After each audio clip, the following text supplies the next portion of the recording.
اللہ کے راستے میں نکلنے اور مال خرچ کرنے کی طاقت نہ رکھنے پر صحابہ کرام رضی اللہ تعالیٰ عنہ کا غمگین ہونا۔ ابن اسحاق کہتے ہیں کہ مجھے یہ روایت پہنچی ہے کہ حضرت ابن یمین نصری رحمۃ اللہ رضی اللہ تعالیٰ عنہ کی حضرت ابو لیلہ اور حضرت عبداللہ بن مغفل سے ملاقات ہوئی۔ وہ دونوں حضرات رو رہے تھے۔ ابن یمین نے پوچھا، آپ دونوں کیوں رو رہے ہیں؟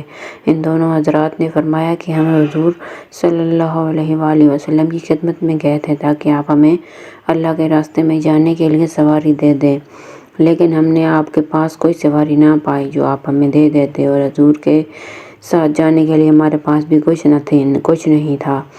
چونکہ حضور کے ساتھ جانے کے لیے ہمارا کوئی انتظام نہیں ہو سکا، اس وجہ سے ہم لوگ رو رہے ہیں۔ چنانچہ حضرت ابن یمین نے ان حضرات کو اپنی اونٹنی دے دی اور سفر کے لیے کچھ کھجوروں کا توشہ بھی دیا۔ ان دونوں نے اس اونٹنی پر کجاوا کسا اور حضور کے ساتھ گئے۔ یونس بن بکیر نے ابن اسحاق سے روایت میں یہ بھی نقل کیا ہے کہ حضرت علبہ بن زید کا حضور کے ساتھ جانے کا کوئی انتظام نہ ہو سکا تو رات کو نکلے اور کافی دیر تک رات میں نماز پڑھتے رہے، پھر رو پڑے اور عرض کیا، اے اللہ، آپ نے جہاد میں جانے کا حکم دیا ہے اور اس کی ترغیب دی ہے، پھر آپ نے نہ مجھے اتنا دیا کہ میں اس سے جہاد میں جا سکوں اور نہ اپنے رسول کو سواری دی جو مجھے جہاد میں جانے کے لیے دے دیتے، لہٰذا کسی بھی مسلمان نے مال یا جان یا عزت کے بارے میں مجھ پر ظلم کیا ہو وہ معاف کر دیتا ہوں، اور اس معاف کرنے کا اجر و ثواب تمام مسلمانوں کو صدقہ کر دیتا ہوں۔ اور پھر یہ صبح لوگوں میں جا ملے۔ حضور نے فرمایا، آج رات کو صدقہ کرنے والا کہاں ہے؟ تو کوئی نہ کھڑا ہوا۔ آپ نے دوبارہ فرمایا، صدقہ کرنے والا کہاں ہے؟ کھڑا ہو جائے۔ چنانچہ حضرت علبہ نے کھڑے ہو کر حضور کو اپنا سارا واقعہ سنایا۔ آپ نے فرمایا، تمہیں خوشخبری ہو، اس ذات کی قسم جس کے قبضے میں میری جان ہے، تمہارا یہ صدقہ مقبول خیرات میں لکھا گیا ہے۔ حضرت ابو حفص بن جبر کہتے ہیں کہ حضرت علبہ بن زید بن حارثہ حضور کے صحابہ میں سے ہیں، اور جب حضور نے صدقہ کرنے کی ترغیب دی تو ہر آدمی اپنی حیثیت کے مطابق جو اس کے پاس تھا وہ لانے لگا۔ حضرت علبہ بن زید نے کہا، اے اللہ، میرے پاس صدقہ کرنے کے لیے کچھ بھی نہیں ہے۔ اے اللہ، تیری مخلوق میں سے جس نے بھی میری آبروریزی کی ہے میں اسے صدقہ کرتا ہوں، یعنی اسے معاف کرتا ہوں۔ حضور نے ایک منادی کو حکم دیا جس نے یہ اعلان کیا کہ کہاں ہے وہ آدمی جس نے گزشتہ رات اپنی آبرو کا صدقہ کیا؟ اس پر حضرت علبہ کھڑے ہوئے۔ حضور نے فرمایا، تمہارا صدقہ قبول ہو گیا۔ اللہ کے راستے میں نکلنے میں دیر کرنے پر اظہار ناپسندیدگی۔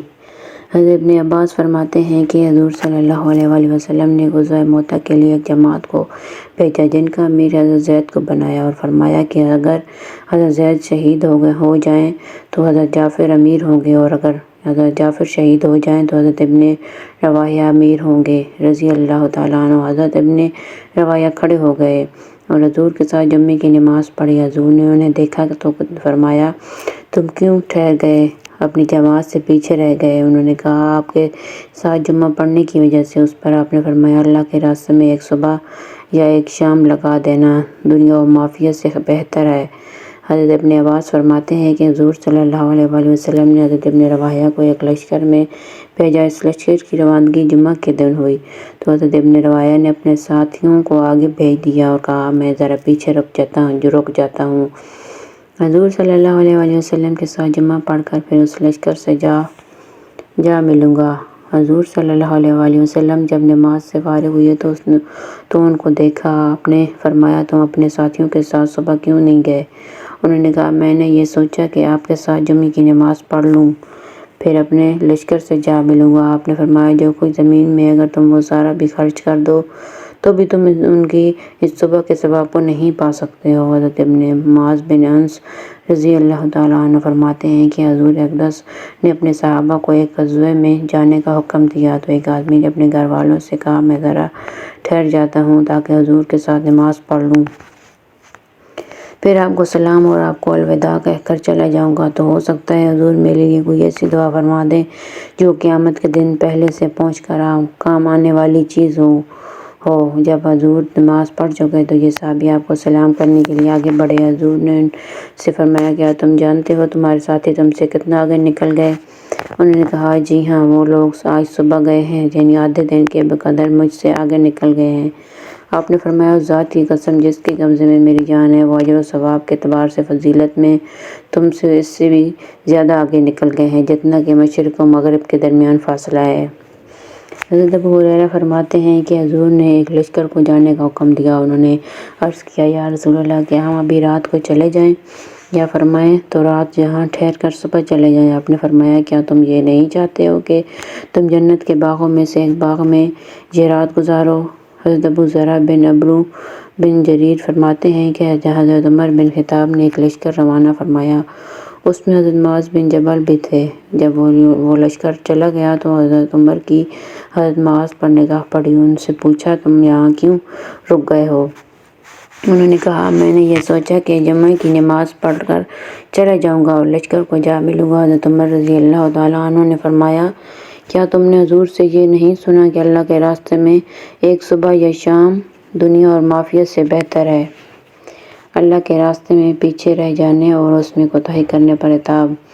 حضرت کعب بن مالک فرماتے ہیں کہ میں غزوہ تبوک کے علاوہ اور کسی غزوے میں حضور کے ساتھ جانے سے پیچھے نہیں رہا۔ ہاں، غزوہ بدر میں بھی پیچھے رہ گیا تھا، لیکن اس غزوے سے پیچھے رہ جانے کی وجہ سے اللہ تعالیٰ نے کسی پر عتاب نہیں فرمایا، کیونکہ حضور تو صرف ابو سفیان کے تجارتی قافلے کا مقابلہ کرنے اور اس سے مال تجارت لے لینے کے ارادے سے نکلے تھے، جنگ کرنے کا ارادہ ہی نہیں تھا۔ اللہ تعالیٰ نے مسلمانوں کا دشمن سے اچانک مقابلہ کرا دیا۔ پہلے سے جنگ کا کوئی ارادہ اور پروگرام نہیں تھا، اور میں عقبہ کی اس رات کو حضور کے ساتھ تھا جس رات حضور سے ہم نے اسلام پر چلنے کا پختہ عہد کیا تھا، اور مجھے یہ بات پسند نہیں ہے کہ عقبہ کی رات مجھے نہ ملتی اور اس کے بدلے میں غزوہ بدر میں شریک ہو جاتا۔ اگرچہ لوگوں میں غزوہ بدر کی شہرت اس قدر اس رات سے زیادہ ہے، اور غزوہ تبوک میں میرا قصہ، یعنی میرے شریک نہ ہونے کا قصہ یہ ہے کہ تبوک سے پہلے کسی لڑائی میں میں اتنا قوی اور مالدار نہیں تھا جتنا کہ تبوک سے پیچھے رہ جانے کے وقت تھا۔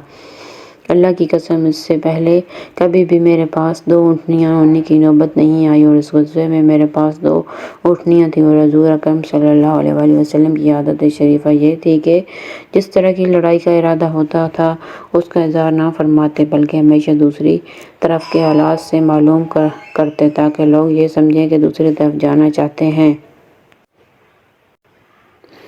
مگر اس لڑائی میں چونکہ گرمی بھی شدید تھی اور سفر بھی دور کا تھا اور راستہ بھی بیابان اور جنگل پڑتے تھے اور دشمن کی تعداد بھی بہت زیادہ تھی، اس لیے آپ نے صاف اعلان فرما دیا کہ تبوک جانا ہے تاکہ لوگ اس سفر کی پوری تیاری کر لیں، اور جہاں کا آپ کا ارادہ تھا وہ آپ نے صاف بتا دیا۔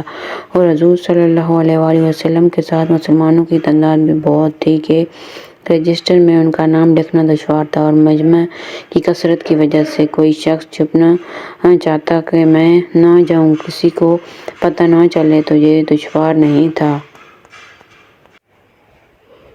اور وہ یہ سمجھتا کہ یہ معاملہ اس وقت تک پوشیدہ رہے گا جب تک اس کے بارے میں اللہ کی طرف سے وحی نہ نازل ہو جائے۔ آپ نے اس غزوے میں اس وقت تشریف لے گئے جبکہ پھل بالکل پک رہے تھے اور سایہ میں بیٹھنا ہر ایک کو اچھا لگ رہا تھا۔ حضور صلی اللہ علیہ وآلہ وسلم اور آپ کے ساتھ مسلمان تیاری کر رہے تھے۔ میں صبح جاتا تاکہ مسلمانوں کے ساتھ میں بھی تیاری کر لوں،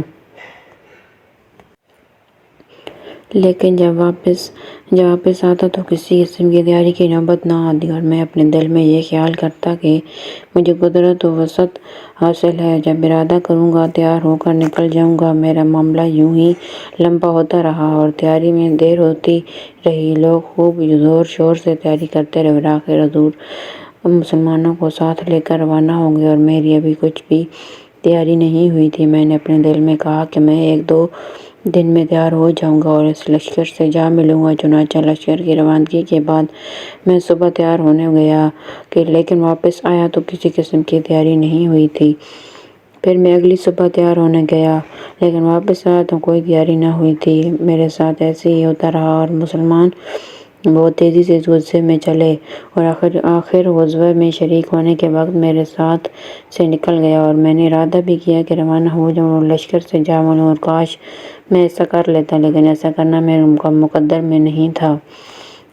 حضور صلی اللہ علیہ وآلہ وسلم کے تشریف لے جانے کے بعد جب میں باہر نکل کر لوگوں میں گھومتا پھرتا تو اس بات سے میں بڑا دکھ ہوتا کہ مجھے صرف وہی لوگ نظر آتے ہیں جن پر نفاق کا دبا لگا ہوا ہوتا، جن کمزوروں کو اللہ تعالیٰ نے معذور قرار دیا ہوا تھا۔ تبوک پہنچنے تک حضور نے میرا تذکرہ نہ فرمایا۔ تبوک میں پہنچنے کے بعد آپ ایک مجلس میں بیٹھے ہوئے تھے۔ آپ نے فرمایا کہ آپ کا کیا ہوا؟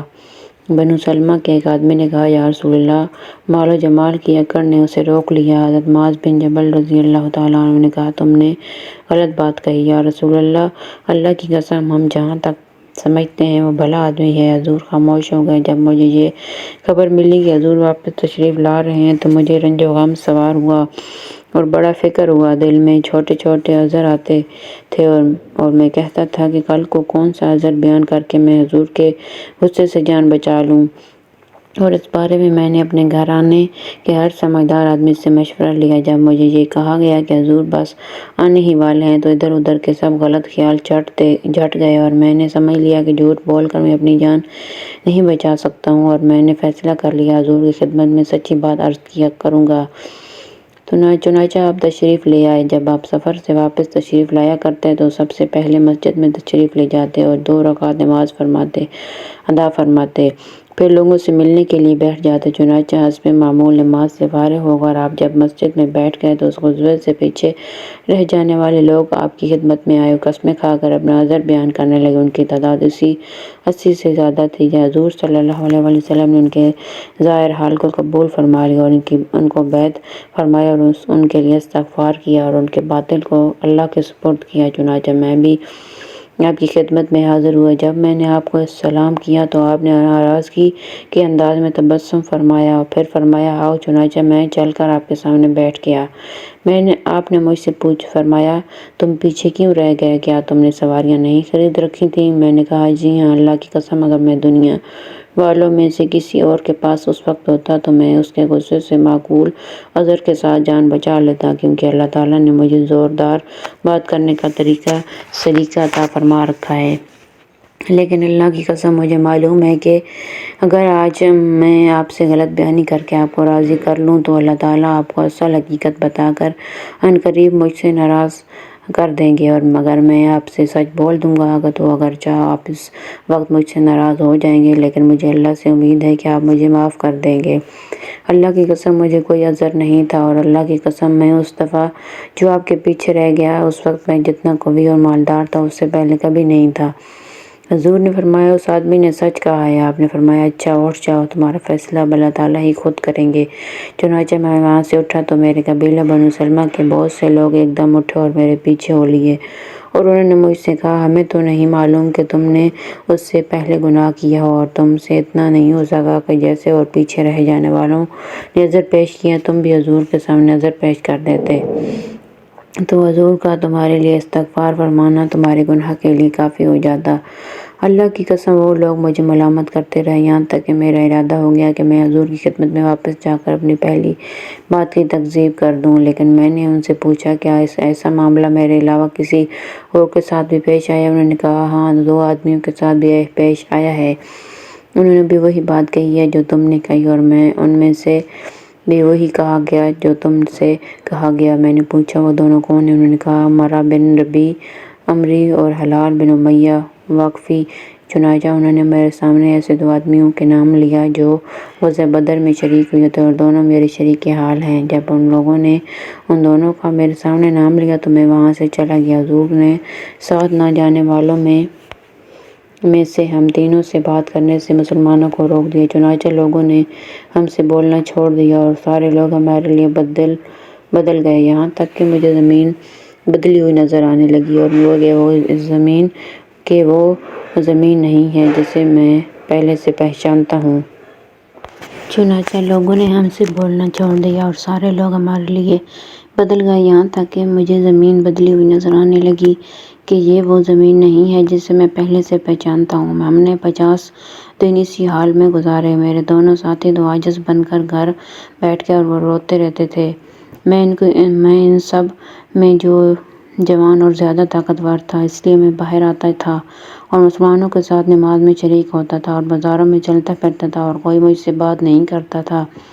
میں حضور کی خدمت میں آ کر آپ کو سلام کرتا۔ آپ نماز کے بعد اپنی جگہ بیٹھے ہوئے ہوتے تھے اور میں دل میں یہ کہتا تھا کہ میرے سلام کے جواب میں حضور صلی اللہ علیہ وآلہ وسلم کے ہونٹ ہلے ہیں یا نہیں۔ پھر میں آپ کے قریب ہی نماز پڑھنے لگ جاتا اور نظر چرا کر آپ کو دیکھتا رہتا کہ آپ بھی مجھے دیکھتے ہیں یا نہیں۔ جب میں نماز میں مشغول ہو جاتا تو آپ مجھے دیکھنے لگ جاتے اور جب میں آپ کی طرف متوجہ ہوتا تو دوسری طرف منہ پھیر لیتے۔ جب لوگوں کو اس طرح اعراض کرتے ہوئے بہت عرصہ گزر گیا تو تنگ آ کر ایک دن میں چلا اور حضرت ابو قتادہ کے باغ کی دیوار پر چڑھ گیا۔ اور وہ میرے چچا زاد بھائی تھے اور مجھے ان سے سب سے زیادہ محبت تھی۔ میں نے ان کو سلام کیا، اللہ کی قسم انہوں نے میرے سلام کا جواب نہ دیا۔ میں نے کہا، اے ابو قتادہ، میں تمہیں اللہ کا واسطہ دے کر پوچھتا ہوں، کیا تمہیں معلوم ہے کہ میں اللہ اور اس کے رسول سے محبت کرتا ہوں؟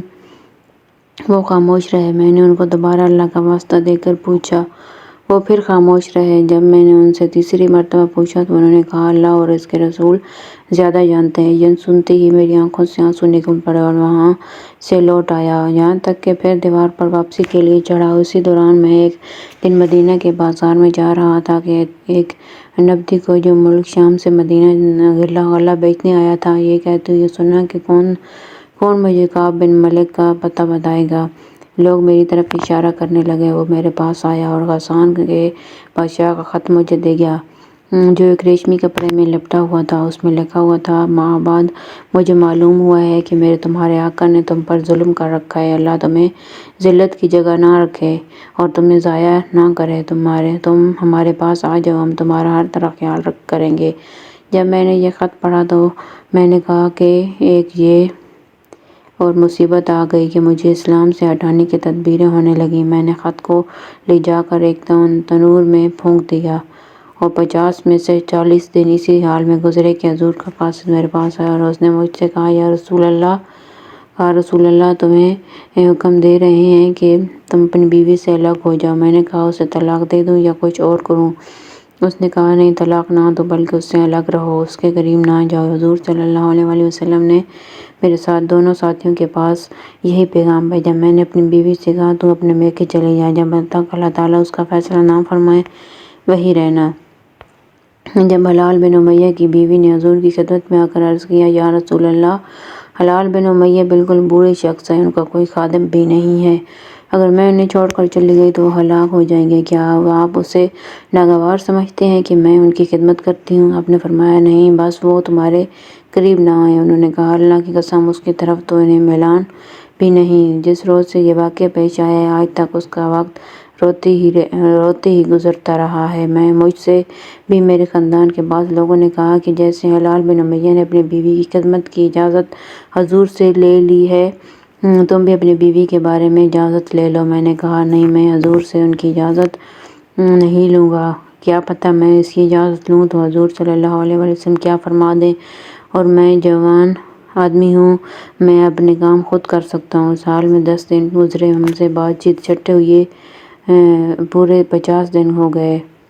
50ویں دن کی صبح کی نماز پڑھ کر ہم اپنے گھر کی چھت پر بیٹھا ہوا تھا اور میرا وہ حال تھا جس کا ذکر اللہ نے ذکر فرمایا ہے۔ زندگی دوبھر ہو رہی تھی اور کشادگی کے باوجود زمین مجھ پر تنگ ہو چکی تھی کہ اتنے میں نے ایک پکارنے والے کی آواز کو سنا جو صلا پہاڑی پر چڑھ کر اونچی آواز سے کہہ رہا تھا، اے کعب، تمہیں خوشخبری ہو۔ میں ایک دم سجدے میں گر گیا اور سمجھ گیا کہ کشادگی آ گئی ہے۔ حضور نے فجر کی نماز پڑھ کر لوگوں میں ہماری توبہ کے قبول ہونے کا اعلان فرمایا۔ لوگ ہمیں خوشخبری دینے کے لیے چل پڑے اور بہت سے لوگوں نے میرے دونوں ساتھیوں کو جا کر خوشخبری دی۔ ایک آدمی گھوڑا دوڑاتا ہوا میرے پاس آیا، یہ حضرت زبیر بن عوام تھے۔ قبیلہ اسلم کے ایک آدمی نے تیزی سے دوڑ کر پہاڑی سے آواز دی اور آواز گھوڑے سے پہلے پہنچ گئی۔ یہ حضرت حمزہ بن عمرو اسلمی تھے اور جس آدمی کی میں نے آواز سنی تھی، جب وہ مجھے خوشخبری دینے آیا تو میں نے اسے اپنے دونوں کپڑے اتار کر خوشخبری دینے کی خوشخبری دی۔ خوشخبری دینے کی خوشی میں دے دیے، اور اللہ کی قسم اس وقت میرے پاس ان کے علاوہ اور کوئی کپڑے نہیں تھے۔ چنانچہ میں نے کسی سے 2 کپڑے مانگے اور انہیں پہن کر حضور کی خدمت میں حاضری کے لیے چل پڑا۔ راستے میں لوگ مجھے فوج در فوج ملتے اور توبہ قبول کرنے کی مبارکباد دیتے اور کہتے کہ تمہیں مبارک ہو، اللہ نے تمہاری توبہ قبول فرما لی۔ جب میں مسجد میں پہنچا تو حضور صلی اللہ علیہ وآلہ وسلم وہاں بیٹھے ہوئے تھے اور آپ کے ارد گرد لوگ بیٹھے ہوئے تھے۔ مجھے دیکھ کر حضرت طلحہ بن عبید میری طرف لپکے، انہوں نے مجھ سے مصافحہ کیا، مبارکباد دی۔ اللہ کی قسم مہاجرین میں سے ان کے علاوہ اور کوئی بھی میری طرف کھڑے ہو کر نہیں آیا، اور حضرت طلحہ کا یہ انداز میں کبھی بھول نہیں سکتا۔ جب کو حضور صلی اللہ علیہ وآلہ وسلم کو میں نے سلام کیا اور خوشی سے آپ کا چہرہ چمک رہا تھا تو آپ نے فرمایا کہ جب سے تم پیدا ہوئے ہو اس وقت سے لے کر اب تک جو سب سے بہترین دن تمہارے لیے آیا ہے میں تمہیں اس کی خوشخبری دیتا ہوں۔ میں نے عرض کیا یا رسول اللہ، یہ آپ کی طرف سے ہے یا اللہ کی طرف سے؟ آپ نے فرمایا نہیں بلکہ اللہ کی طرف سے ہے۔ جب حضور صلی اللہ علیہ وآلہ وسلم خوش ہوتے تو آپ کا چہرہ چمکنے لگ جاتا تھا اور ایسا لگتا تھا کہ گویا چاند کا ٹکڑا ہے۔ آپ کے چہرے سے ہی ہمیں آپ کی خوشی کا پتہ چل جاتا تھا۔ جب میں آپ کے سامنے بیٹھ گیا تو میں نے عرض کیا یا رسول اللہ، میری توبہ کی تکمیل یہ ہے کہ میری ساری جائیداد اللہ اور اس کے رسول کے نام پر صدقہ ہے، اس میں سے اپنے پاس کچھ نہیں رکھوں گا۔ آپ نے فرمایا نہیں، اپنے پاس بھی کچھ رکھ لو، یہ تمہارے لیے زیادہ بہتر ہے۔ میں نے کہا میرا جو حصہ خیبر میں ہے میں وہ اپنے پاس رکھ لیتا ہوں، اور میں نے کہا یا رسول اللہ، اللہ تعالیٰ نے مجھے سچ بولنے کی وجہ سے نجات دی ہے، لہٰذا میری توبہ کی تکمیل یہ ہے کہ میں عہد کرتا ہوں کہ جب تک زندہ رہوں گا ہمیشہ صبح سچ بولوں گا۔ جب سے میں نے حضور کے سامنے سچ بولا ہے اس وقت سے لے کر اب تک میرے علم کے مطابق کوئی مسلمان ایسا نہیں ہے جس پر اللہ تعالیٰ نے ایسا بہترین انعام کیا ہے جیسا بہترین مجھ پر کیا ہے۔ اور جب میں نے حضور سے سچ بولنے کا عہد کیا ہے اس دن سے لے کر آج تک میں نے کبھی جھوٹ بولنے کا ارادہ نہیں کیا، اور مجھے امید ہے کہ آئندہ بھی اللہ تعالیٰ مجھے جھوٹ سے بچائیں گی۔ اور اللہ تعالیٰ نے اپنے رسول پر اس موقع پر یہ آیت نازل فرمائی، اللہ مہربان ہو نبی پر اور مہاجرین اور انصار پر سے لے کر اور رہو 7 سچوں کے تک۔ اللہ کی قسم ہدایت اسلام کی نعمت کے بعد میرے نزدیک اللہ کی سب سے بڑی نعمت مجھے یہ نصیب ہوئی کہ میں نے حضور کے سامنے سچ بولا اور جھوٹ نہیں بولا۔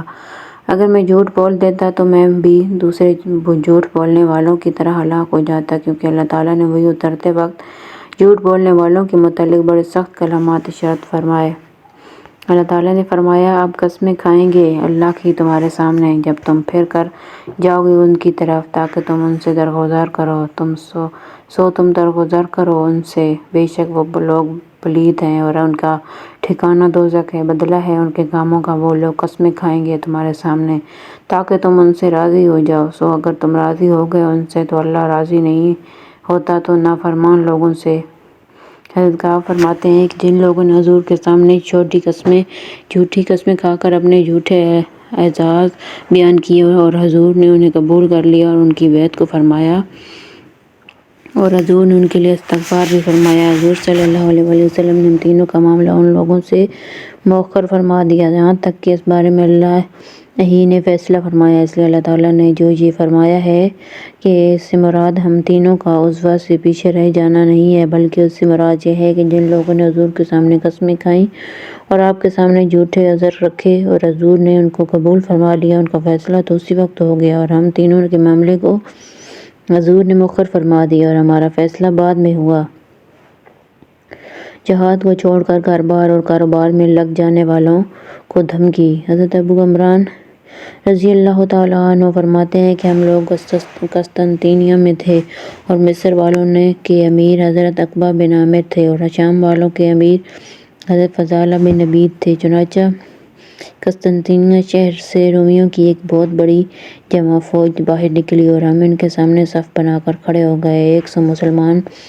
ایک مسلمان نے رومیوں پر اس زور سے حملہ کیا کہ وہ ان میں گھس گیا اور پھر ان سے نکل کر ہمارے پاس واپس آ گیا۔ یہ دیکھ کر لوگ چلائے اور قرآن مجید کی آیت ان کے سامنے رکھ کر کہنے لگے سبحان اللہ، اس آدمی نے اپنے آپ کو خود اپنے ہاتھوں ہلاکت میں ڈال دیا۔ اس پر حضور کے صحابی حضرت ابو ایوب انصاری کھڑے ہو کر فرمانے لگے، اے لوگو، تم اس آیت کا یہ مطلب سمجھتے ہو کہ دشمنوں میں گھس جانا ہلاکت ہے؟ یہ آیت تو ہم انصار کے بارے میں نازل ہوئی تھی، اور اس کی صورت یہ ہوئی کہ جب اللہ تعالیٰ نے اپنے دین کو عزت عطا فرمائی اور اس کے مددگاروں کی تعداد بہت ہو گئی، تو ہم لوگوں نے حضور صلی اللہ علیہ وسلم سے چھپ کر آپس میں یہ کہا کہ ہماری زمینیں خراب ہو گئی ہیں، اب ہمیں کچھ عرصہ مسلسل مدینہ میں ٹھہر کر اپنی خراب شدہ زمینوں کو ٹھیک کر لینا چاہیے۔ اس پر اللہ تعالیٰ نے ہمارے اس ارادے پر رد فرماتے ہوئے یہ آیت نازل فرمائی، اور خرچ کرو اللہ کی راہ میں اور نہ ڈالو اپنی جان ہلاکت میں۔ اس لیے ہلاکت تو اس میں تھی کہ ہم زمینوں میں ٹھہر کر انہیں ٹھیک کرنا چاہتے تھے۔ چنانچہ ہمیں اللہ کے راستے میں نکلنے اور غزوے میں جانے کا حکم دیا گیا، اور حضرت ابو ایوب اللہ کے راستے میں غزوہ فرماتے رہے یہاں تک کہ اسی راستے میں ان کا انتقال ہوا۔ حضرت ابو عمران رضی اللہ تعالیٰ عنہ فرماتے ہیں کہ ہم قسطنطنیہ شہر دشمن سے لڑنے گئے، اور جماعت کے امیر حضرت عبد الرحمن بن خالد بن ولید تھے، اور رومی لشکر شہر کی دیوار سے کمر لگائے ہوئے کھڑا تھا۔ ایک مسلمان نے دشمن پر زور سے حملہ کیا، لوگوں نے اس سے کہا، رک جاؤ، رک جاؤ، لا الہ الا اللہ، یہ آدمی اپنے ہاتھوں اپنے آپ کو ہلاکت میں ڈال رہا ہے۔ اس پر حضرت ابو ایوب نے فرمایا، یہ آیت تو ہم انصار کے بارے میں نازل ہوئی تھی، جب اللہ تعالیٰ نے اپنے نبی کی مدد فرمائی اور اسلام کو غالب فرما دیا، تو ہم نے آپس میں کہا، آؤ ہم اپنی زمینوں میں ٹھہر کر انہیں ٹھیک کر لیں۔ اس پر اللہ تعالیٰ نے یہ آیت نازل فرمائی، اب تو ہمارا اپنے ہاتھوں خود کو ہلاکت میں ڈالنے کا مطلب یہ تھا کہ ہم زمینوں میں ٹھہر کر انہیں ٹھیک کرنے میں لگ جاتے اور جہاد فی سبیل اللہ کو چھوڑ دیتے۔ حضرت ابو ایوب عمران فرماتے ہیں کہ حضرت ابو ایوب زندگی بھر اللہ کے راستے میں جہاد کرتے رہے، یہاں تک کہ قسطنطنیہ میں دفن ہوئے۔ حضرت ابو عمران رضی اللہ تعالیٰ عنہ فرماتے ہیں کہ مہاجرین میں سے ایک صاحب نے قسطنطنیہ میں دشمن کی صف پر ایسا زوردار حملہ کیا کہ اسے چیر کر پار چلے گئے، اور ہمارے ساتھ حضرت ابو ایوب انصاری بھی تھے۔ کچھ لوگوں نے کہا کہ اس آدمی نے تو اپنے آپ کو اپنے ہاتھوں ہلاکت میں ڈال دیا۔ اس پر حضرت ابو ایوب رضی اللہ تعالیٰ عنہ نے فرمایا، ہم اس آیت کو تم لوگوں سے زیادہ جانتے ہیں، کیونکہ یہ آیت ہمارے بارے میں نازل ہوئی ہے۔ ہم حضور صلی اللہ علیہ وسلم کے ساتھ رہے، ہم آپ کے ساتھ تمام لڑائیوں میں شریک ہوئے، اور ہم نے آپ کی بھرپور نصرت کی۔ جب اسلام پھیل گیا اور غالب ہو گیا تو اسلامی محبت کے اظہار کے لیے ہم انصار جمع ہوئے، اور ہم نے کہا کہ اللہ تعالیٰ نے ہمیں اپنے نبی کریم صلی اللہ علیہ وسلم کی صحبت میں رہنے اور آپ کی نصرت کرنے کی دولت سے نوازا، یہاں تک کہ اسلام پھیل گیا اور اسلام والے زیادہ ہو گئے، اور ہم نے آپ کو اپنے خاندان، اہل و عیال، مال و اولاد سب سے آگے رکھا، اور اب لڑائیوں کا سلسلہ بھی بند ہو گیا ہے۔ اب ہم اپنے اہل و عیال میں واپس جاتے ہیں اور ان میں رہا کریں گے، ہم اللہ کے راستے میں باہر کچھ عرصہ نہیں جائیں گے۔ چنانچہ ہمارے بارے میں یہ آیت نازل ہوئی، لہٰذا کاروبار، مال و اولاد میں ٹھہر جانے اور جہاد چھوڑ دینے میں ہلاکت تھی۔ جہاد چھوڑ کر کھیتی باڑی میں مشغول ہو جانے والوں کو دھمکی اور وعید۔ حضرت یزید بن ابی حبیب فرماتے ہیں کہ جب حضرت عمر بن خطاب رضی اللہ تعالیٰ عنہ کو یہ خبر ملی کہ حضرت عبداللہ بن ارنسی نے ملک شام میں کھیتی کا کام شروع کر دیا، تو حضرت عمر نے ان سے وہ زمین لے لی اور دوسروں کو دے دی، اور فرمایا، جو ذلت اور خواری ان بڑے لوگوں کی گردن میں پڑی ہوئی تھی، تم نے جا کر وہ اپنی گردن میں ڈال لی۔ حضرت زیہ بن عمرو شیبانی فرماتے ہیں کہ حضرت عبداللہ بن عمرو بن العاص کے پاس سے یمن کے کچھ آدمی گزرے، اور انہوں نے ان سے پوچھا کہ آپ اس آدمی کے بارے میں کیا فرماتے ہیں کہ جو مسلمان ہوا اور اس کا اسلام بہت اچھا ثابت ہوا، پھر اس نے ہجرت کی اور اس کی ہجرت بھی بڑی عمدہ ہوئی، پھر اس نے بہترین طریقے سے جہاد کیا، پھر یمن اپنے والدین کے پاس آ کر ان کی خدمت میں اور ان کے ساتھ حسن سلوک میں لگ گیا۔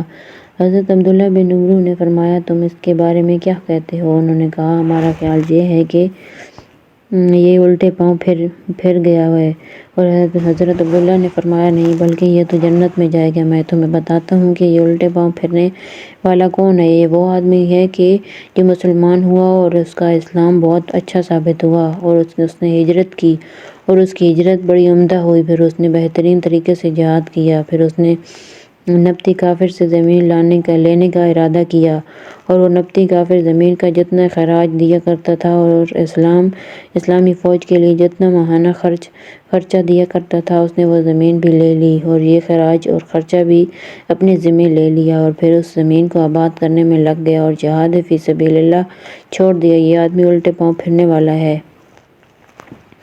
فتنہ ختم کرنے کے لیے اللہ کے راستے میں خوب تیزی سے چلنا۔ حضرت جابر بن عبداللہ رضی اللہ تعالیٰ عنہ فرماتے ہیں کہ ایک مرتبہ ہم لوگ ایک لشکر میں ایک غزوے میں گئے ہوئے تھے۔ ایک مہاجرین نے ایک انصاری کی پیٹھ پر مکہ مار دیا۔ انصاری نے کہا، اے انصار میری مدد کے لیے آؤ، اور مہاجرین نے بھی کہا، اے مہاجرین میری مدد کے لیے آؤ۔ حضور صلی اللہ علیہ وآلہ وسلم نے یہ آوازیں سن لی اور فرمایا، یہ زمانہ جاہلیت والی باتیں کیوں ہو رہی ہیں؟ صحابہ نے عرض کیا، یا رسول اللہ، ایک مہاجری نے ایک انصاری کی پیٹھ پر مکہ مار دیا ہے۔ آپ نے فرمایا، ان باتوں کو چھوڑو، یہ تو بدبودار باتیں ہیں۔ عبداللہ بن ابی منافق نے یہ باتیں سن کر کہا، کیا ان مہاجرین نے ہمارے آدمی کو دبا کر ایک اپنے آدمی کو اوپر کیا ہے؟ غور سے سنو، اللہ کی قسم اگر ہم مدینہ واپس چلے گئے تو عزت والا وہاں سے ذلت والے کو نکال باہر کرے گا۔ حضور کو یہ بات پہنچ گئی تو حضرت عمر رضی اللہ تعالیٰ عنہ نے کھڑے ہو کر کہا، یا رسول اللہ، آپ مجھے اجازت دیں تو میں اس منافق کی گردن اڑا دیتا ہوں۔ آپ نے فرمایا، اسے رہنے دو، اسے قتل کرنے سے کہیں لوگوں میں یہ مشہور نہ ہو جائے کہ محمد صلی اللہ علیہ وآلہ وسلم اپنے ساتھیوں کو قتل کر دیتے ہیں۔ جب مہاجرین شروع میں مدینہ آئے تھے اس وقت انصار کی تعداد مہاجرین سے بھی زیادہ تھی۔ بعد میں مہاجرین کی تعداد زیادہ ہو گئی۔ حضرت عروہ بن زبیر اور حضرت عمرو بن ثابت انصاری رضی اللہ تعالیٰ عنہ فرماتے ہیں کہ حضور غزوہ مسیح میں تشریف لے گئے۔ یہ وہی غزوہ ہے جس میں آپ نے منات بت کو گرایا تھا۔ یہ بت مقام اور سمندر کے درمیان تھا۔ چنانچہ حضور نے حضرت خالد بن ولید کو بھیجا تھا اور انہوں نے جا کر منات بت توڑا تھا۔ اس غزوے میں دو مسلمان آپس میں لڑ پڑے، ایک مہاجرین میں سے تھے اور دوسرے قبیلہ بحر کے ہیں۔ یہ قبیلہ انصار کا حلیف تھا۔ مہاجرین اس بیضی کو گرا کر اس پر چڑھ بیٹھے۔ اس بیضی آدمی نے کہا، اے جماعت انصار، تو اس پر کچھ انصاری حضرات نے اس کی مدد کو آئے، اور اس مہاجر نے بھی کہا، اے جماعت مہاجرین، اس پر کچھ مہاجرین اس کی مدد کو آئے۔ اس طرح ان مہاجرین اور انصار کے درمیان کچھ لڑائی سی ہو گئی۔ پھر لوگوں نے بیچ بچاؤ کرا دیا۔ پھر سارے منافقین اور دلوں میں کھوٹ رکھنے والے لوگ عبداللہ بن ابی بن سلول منافق کے پاس جا کر کہنے لگے، پہلے تو تم سے بڑی امیدیں وابستہ ہوتی تھیں اور تم ہماری طرف سے دفاع کیا کرتے تھے، اب تم ایسے ہو گئے ہو کہ کسی کو نہ نقصان پہنچا دے سکتے ہو اور نہ نفع۔ ان جلابیب یعنی ایرے گہرے لوگوں نے ہمارے خلاف ایک دوسرے کی خوب مدد کی۔ منافقین ہر نے ہجرت کر کے آنے والوں کو جلابیب یعنی ایرا غیرہ کہا کرتے تھے۔ اللہ کے دشمن عبداللہ بن ابی نے کہا، اللہ کی قسم اگر ہم مدینہ واپس چلے گئے تو عزت والا وہاں سے ذلت والے کو نکال دے گا۔ منافقوں میں سے مالک بن وحشن نے کہا، کیا میں نے تم کو نہیں کہا تھا کہ جو لوگ رسول اللہ کے پاس جمع ہیں ان پر خرچ نہ کرو تاکہ یہ سب ادھر ادھر بکھر جائیں؟ یہ باتیں سن کر حضرت عمر رضی اللہ تعالیٰ عنہ حضور کی خدمت میں حاضر ہوئے اور عرض کیا، یا رسول اللہ، یہ آدمی لوگوں کو فتنے میں ڈال رہا ہے، مجھے اجازت دیں میں اس کی گردن اڑا دوں۔ یہ بات حضرت عمر عبداللہ بن ابی کے بارے میں کہہ رہے تھے۔ حضور صلی اللہ علیہ وآلہ وسلم نے حضرت عمر سے فرمایا، اگر میں تمہیں اس کو قتل کرنے کا حکم دوں تو کیا تم اسے قتل کر دو گے؟ حضرت عمر رضی اللہ تعالیٰ عنہ نے کہا، جی ہاں، اللہ کی قسم اگر مجھے اس کے قتل کا حکم دیں تو میں اس کی ضرور گردن اڑا دوں گا۔ آپ نے فرمایا، بیٹھ جاؤ۔ پھر انصار کے قبیلہ بنو عبد الاشہل کے ایک انصاری حضرت اسد بن حضیر نے حضور کی خدمت میں حاضر ہو کر عرض کیا، یا رسول اللہ، یہ آدمی لوگوں کو فتنے میں ڈال رہا ہے، آپ مجھے اجازت دیں تو میں اس کی گردن اڑا دوں۔ حضور نے ان سے پوچھا، اگر میں تمہیں اسے قتل کرنے کا حکم دوں تو کیا تم اسے قتل کر دو گے؟ انہوں نے کہا، جی ہاں، اللہ کی قسم اگر مجھے اسے قتل کرنے کا حکم دیں تو میں اس کے کانوں کے بندوں کے نیچے گردن پر تلوار کی کالی ضرب ضرور لگاؤں گا۔ آپ نے فرمایا، بیٹھ جاؤ۔ پھر آپ نے فرمایا کہ لوگوں میں اعلان کر دو کہ اب یہاں سے چلیں۔ چنانچہ آپ دوپہر کے وقت لوگوں کو لے کر چل پڑے اور سارا دن اور ساری رات چلتے رہے۔ اگلے روز بھی دن چڑھے تک چلتے رہے، پھر ایک جگہ آرام فرمانے کے لیے ٹھہرے، پھر دوپہر کے وقت لوگوں کو لے کر چل پڑے اور تیسرا دن آ گیا۔ تب اس دن صبح کے وقت آپ نے پڑاؤ ڈالا۔ جب آپ مدینہ پہنچ گئے تو آپ نے آدمی بھیج کر حضرت عمر رضی اللہ تعالیٰ عنہ کو بلایا اور ان کے آنے پر ان سے فرمایا، اے عمر، اگر میں تمہیں اسے قتل کرنے کا حکم دے دیتا تو کیا تم اسے قتل کر دیتے؟ حضرت عمر نے کہا، جی ہاں۔ حضور نے فرمایا، اللہ کی قسم، اگر تم اسے اس دن قتل کر دیتے تو چونکہ واقعہ تازہ پیش آیا تھا، اس وجہ سے اس وقت انصار کے بہت سے لوگ اس میں اپنی ذلت محسوس کرتے، اور اب چونکہ مسلسل سفر کرنے کی وجہ سے جذبات ٹھنڈے پڑ گئے ہیں، اس لیے اگر آج میں انہیں لوگوں کو اسے قتل کرنے کا حکم دوں تو وہ اسے ضرور قتل کر دیں گے۔ اگر میں اسے وہاں قتل کرا دیتا تو وہ لوگ یہ کہتے کہ میں اپنے ساتھیوں پر ٹوٹ پڑا ہوں اور انہیں گھروں سے نکال کر اللہ کے راستے میں لے جاتا ہوں اور وہاں انہیں باندھ کر قتل کر دیتا ہوں۔ اس پر اللہ تعالیٰ نے یہ آیت نازل فرمائی، وہی ہیں جو کہتے ہیں مت خرچ کرو اس پر جو پاس رہتے ہیں رسول اللہ کے، یہاں تک کہ متفرق ہو جائیں، سے لے کر کہتے ہیں کہ البتہ اگر ہم پھر گئے مدینہ کو۔ ابن اسحاق نے اس قصے کو تفصیل سے بیان کیا ہے۔ اس میں یہ بھی ہے کہ حضور صلی اللہ علیہ وسلم لوگوں کو لے کر سارا دن چلتے رہے یہاں تک کہ شام ہو گئی، اور ساری رات چلتے رہے یہاں تک کہ صبح ہو گئی، اور اگلے دن بھی چلتے رہے یہاں تک کہ جب لوگوں کو دھوپ کی وجہ سے تکلیف ہونے لگی تو آپ نے ایک جگہ پڑاؤ ڈالا۔ وہاں اترتے ہی زیادہ تھکن کی وجہ سے سب ایک دم سو گئے، اور آپ نے ایسا اس لیے کیا کہ ایک دن پہلے عبداللہ بن ابی نے جو فتنہ انگیز بات کہی تھی، لوگوں کو اس کے بارے میں بات کرنے کا موقع نہ ملے۔ اللہ کے راستے میں چلہ پورا نہ کرنے والوں پر نکیر۔ حضرت یزید بن ابی حبیب کہتے ہیں کہ ایک آدمی حضرت عمر بن خطاب رضی اللہ تعالیٰ عنہ کی خدمت میں حاضر ہوا۔ حضرت عمر نے اس سے پوچھا، تم کہاں تھے؟ اس نے کہا، میں سرحد کی حفاظت کرنے گیا ہوا تھا۔ آپ نے پوچھا، تم نے وہاں کتنے دن لگائے؟ اس نے کہا، 30 دن۔ حضرت عمر نے فرمایا، تم نے 40 دن کیوں نہیں پورے کیے؟ اللہ کے راستے میں 3 چلے کے لیے جانا۔ حضرت ابن جریج فرماتے ہیں کہ یہ بات مجھے ایسے شخص نے بتائی ہے جسے میں سچا سمجھتا ہوں کہ حضرت عمر ایک رات مدینہ کی گلی میں گشت کر رہے تھے کہ آپ نے ایک عورت کو یہ شعر پڑھتے ہوئے سنا، یہ رات لمبی ہو گئی اور اس کے کنارے کالے پڑ گئے، اور مجھے اس وجہ سے نیند نہیں آ رہی ہے کہ میرا کوئی محبوب نہیں جس سے میں کھیلوں۔ اگر اس اللہ کا ڈر نہ ہوتا جس کے مثل کوئی چیز نہیں ہے تو اس تخت کے تمام کنارے حرکت کر رہے ہوتے۔ حضرت عمر نے اس سے پوچھا، تجھے کیا ہوا ہے؟ اس نے کہا، چند مہینوں سے میرا خاوند سفر میں گیا ہوا ہے اور میں اس کی بہت زیادہ مشتاق ہو چکی ہوں۔ حضرت عمر نے کہا، کہیں تیرا برائی کا ارادہ تو نہیں؟ اس عورت نے کہا، اللہ کی پناہ۔ حضرت عمر نے کہا، اپنے آپ کو قابو میں رکھو، میں ابھی اس کے پاس ڈاک کا آدمی بھیج دیتا ہوں۔ چنانچہ حضرت عمر نے اسے بلانے کے لیے آدمی بھیج دیا اور خود اپنی بیٹی حضرت حفصہ کے پاس آئے اور ان سے کہا، میں تم سے ایک بات پوچھنا چاہتا ہوں جس نے مجھے پریشان کر دیا ہے، تم میری وہ پریشانی دور کر دو، اور وہ یہ ہے کتنے عرصے میں عورت اپنے خاوند کی مشتاق ہو جاتی ہے؟ حضرت حفصہ نے اپنا سر جھکا لیا اور ان کو شرم آ گئی۔ حضرت عمر نے فرمایا، حق بات کو بیان کرنے سے اللہ نہیں شرماتے۔ حضرت حفصہ نے اپنے ہاتھ سے اشارہ کیا کہ 3 مہینے ورنہ 4 مہینے۔ اس پر حضرت عمر رضی اللہ تعالیٰ عنہ نے تمام علاقوں میں یہ خط بھیجا کہ لشکروں کو باہر سے 4 مہینے سے زیادہ نہ روکا جائے، اگر اجازت لیں۔ حضرت ابن عمر فرماتے ہیں کہ حضرت عمر رضی اللہ تعالیٰ عنہ ایک دفعہ کے وقت باہر نکلے، انہوں نے ایک عورت کو یہ شعر پڑھتے ہوئے سنا، یہ رات لمبی ہو گئی اور اس کے کنارے کالے پڑ گئے، اور مجھے اس وجہ سے نیند نہیں آ رہی کہ میرے کوئی محبوب نہیں جس سے میں کھیلوں۔ حضرت عمر نے اپنی بیٹی حضرت حفصہ بنت عمر رضی اللہ تعالیٰ عنہ سے پوچھا کہ عورت زیادہ سے زیادہ کتنے عرصے تک اپنے خاوند سے صبر کر سکتی ہے؟ حضرت حفصہ نے کہا، 6 مہینے تک یا 4 مہینے تک۔ حضرت عمر نے فرمایا، میں آئندہ کسی لشکر کو اس سے زیادہ گھر سے باہر نہیں روکوں گا۔ صحابہ کرام رضی اللہ تعالیٰ عنہ کا اللہ کے راستے کی گرد و غبار برداشت کرنے کا شوق۔ حضرت ربیع بن زیاد رضی اللہ تعالیٰ عنہ فرماتے ہیں کہ رسول اللہ صلی اللہ علیہ وسلم راستے کے درمیان میں درمیانی رفتار سے تشریف لے جا رہے تھے، اتنے میں آپ نے ایک قریشی نوجوان کو دیکھا جو راستے سے ہٹ کر چل رہا تھا۔ آپ نے فرمایا کیا یہ فلاں آدمی نہیں ہے؟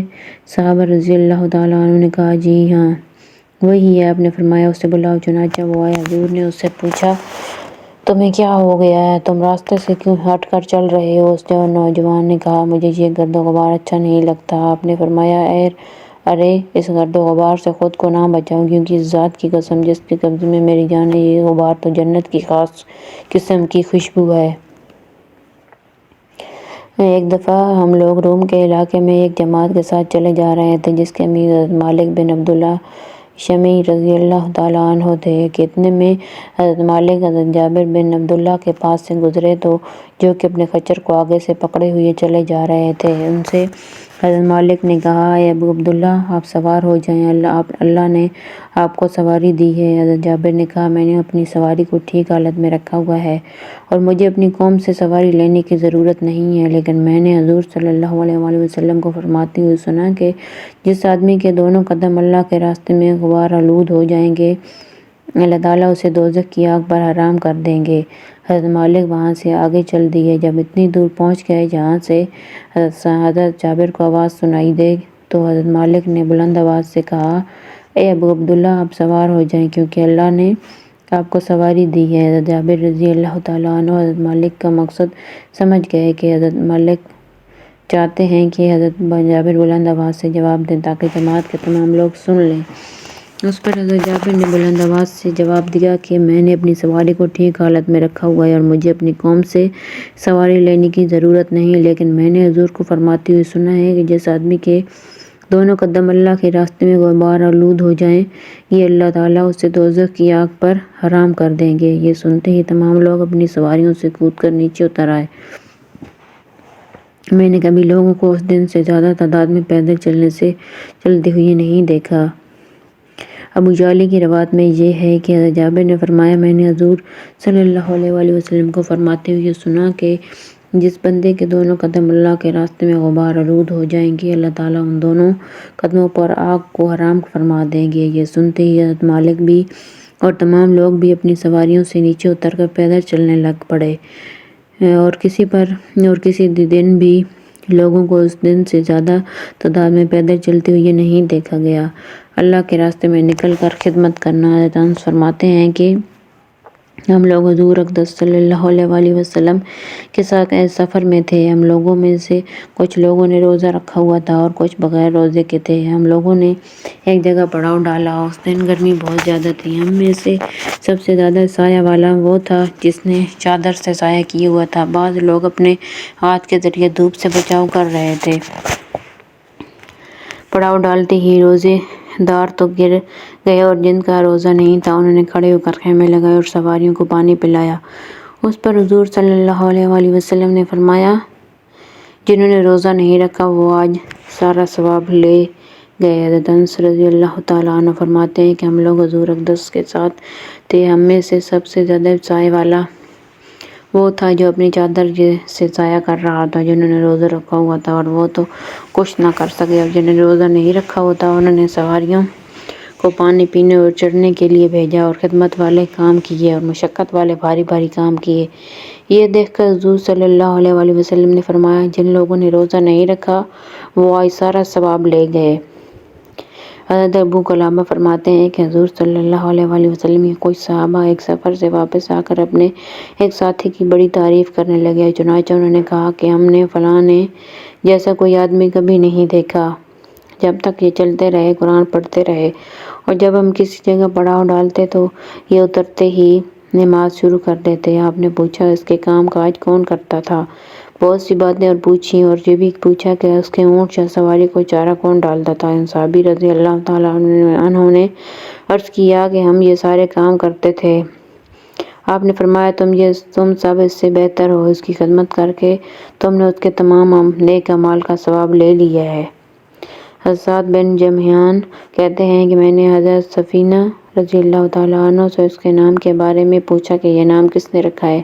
انہوں نے کہا میں تمہیں اپنے نام کے بارے میں بتاتا ہوں۔ حضور اقدس نے میرا نام سفینہ رکھا۔ میں نے پوچھا حضور صلی اللہ علیہ وآلہ وسلم نے آپ کا نام سفینہ کیوں رکھا؟ انہوں نے کہا حضور ایک دفعہ سفر میں تشریف لے گئے اور آپ کے ساتھ آپ کے صحابہ بھی تھے۔ صحابہ کو اپنا سامان بھاری لگ رہا تھا۔ حضور نے مجھ سے فرمایا اپنی چادر بچھاؤ۔ میں نے بچھا دی۔ حضور نے اس چادر میں صحابہ کا سارا سامان باندھ کر اسے میرے اوپر رکھ دیا اور فرمایا ارے اسے اٹھا لو، تم تو بس سفینہ یعنی کشتی ہی ہو۔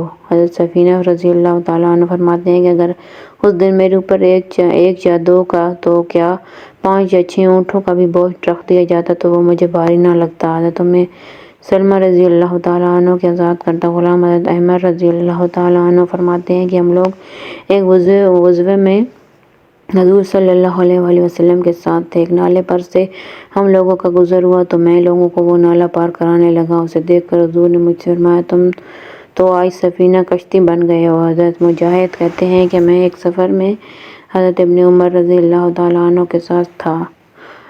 جب میں سواری پر سوار ہونے لگتا تو وہ میرے پاس آ کر میرے رکاب پکڑ لیتے اور جب میں سوار ہو جاتا تو وہ میرے کپڑے ٹھیک کر دیتے۔ چنانچہ ایک مرتبہ میرے پاس اسی کام کے لیے آئے تو میں نے کچھ ناگواری کا اظہار کیا تو انہوں نے فرمایا اے مجاہد تم بڑے تنگ اخلاق ہو، اللہ کے راستے میں نکل کر روزہ رکھنا۔ حضرت ابو دار فرماتے ہیں کہ ایک سفر میں ہم لوگ حضور اکرم صلی اللہ علیہ وآلہ وسلم کے ساتھ تھے۔ اس دن سخت گرمی تھی اور سخت گرمی کی وجہ سے بعض لوگ اپنے سر پر اپنا ہاتھ رکھے ہوئے تھے اور اس دن صرف حضور صلی اللہ علیہ وآلہ وسلم نے اور حضرت عبداللہ بن رواحہ نے روزہ رکھا ہوا تھا۔ دوسری روایات میں فرماتے ہیں کہ ایک مرتبہ ہم لوگ رمضان کے مہینے میں سخت گرمی میں حضور صلی اللہ علیہ وآلہ وسلم کے ساتھ اللہ کے راستے میں نکلے اور آگے پچھلی حدیث جیسا مضمون ذکر کیا۔ حضرت ابو سعید خدری فرماتے ہیں کہ ہم لوگ رمضان کے مہینے میں حضور صلی اللہ علیہ وآلہ وسلم کے ساتھ غزوے میں جایا کرتے تھے تو ہمارے کچھ ساتھی روزہ رکھ لیتے اور کچھ ساتھی نہ رکھتے تو نہ روزہ دار روزہ نہ رکھنے والوں کو ناراض ہوتے اور نہ روزہ نہ رکھنے والے روزہ داروں کو ناراض ہوتے۔ سب یہ سمجھتے تھے کہ ہم اپنے آپ میں قوت و ہمت سمجھتا ہے اور اس نے روزہ رکھ لیا تو اس کے لیے ایسا کرنا ہی ٹھیک ہے اور جو اپنے میں کمزوری محسوس کرتا ہے اس نے روزہ نہیں رکھا، اس نے بھی ٹھیک کیا۔ حضرت ابن عمر رضی اللہ تعالیٰ عنہ فرماتے ہیں کہ میں جنگ یمامہ کے دن حضرت عبداللہ بن مخرمہ کے پاس آیا۔ وہ زخموں سے نڈال ہو کر زمین پر پڑے ہوئے تھے۔ میں ان کے پاس جا کر کھڑا ہو گیا۔ انہوں نے کہا لکڑی کی اس ڈال میں پانی لے آؤ تاکہ میں اس سے روزہ کھول لوں۔ حضرت ابن عمر رضی اللہ تعالیٰ عنہ فرماتے ہیں کہ میں پانی لینے حوض پر گیا۔ حوض پانی سے بھرا ہوا تھا۔ میرے پاس چمڑی کی ایک ڈال تھی، میں نے اسے نکالا اور اس کے ذریعے حوض میں سے پانی لے کر حضرت ابن مخرمہ کی لکڑی والی ڈال میں ڈالا۔ پھر وہ پانی لے کر میں حضرت مخرمہ کے پاس آیا۔ آ کر دیکھا تو ان کا انتقال ہو چکا تھا۔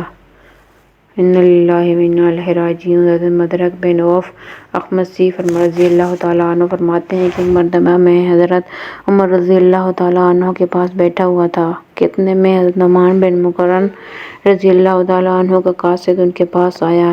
ان سے حضرت عمر نے لوگوں کے بارے میں پوچھا تو اس نے شہید ہونے والے مسلمانوں کا تذکرہ کیا اور یوں کہا کہ فلاں اور فلاں شہید ہو گئے اور بہت سے ایسے لوگ بھی شہید ہو گئے جن کو ہم نہیں جانتے ہیں۔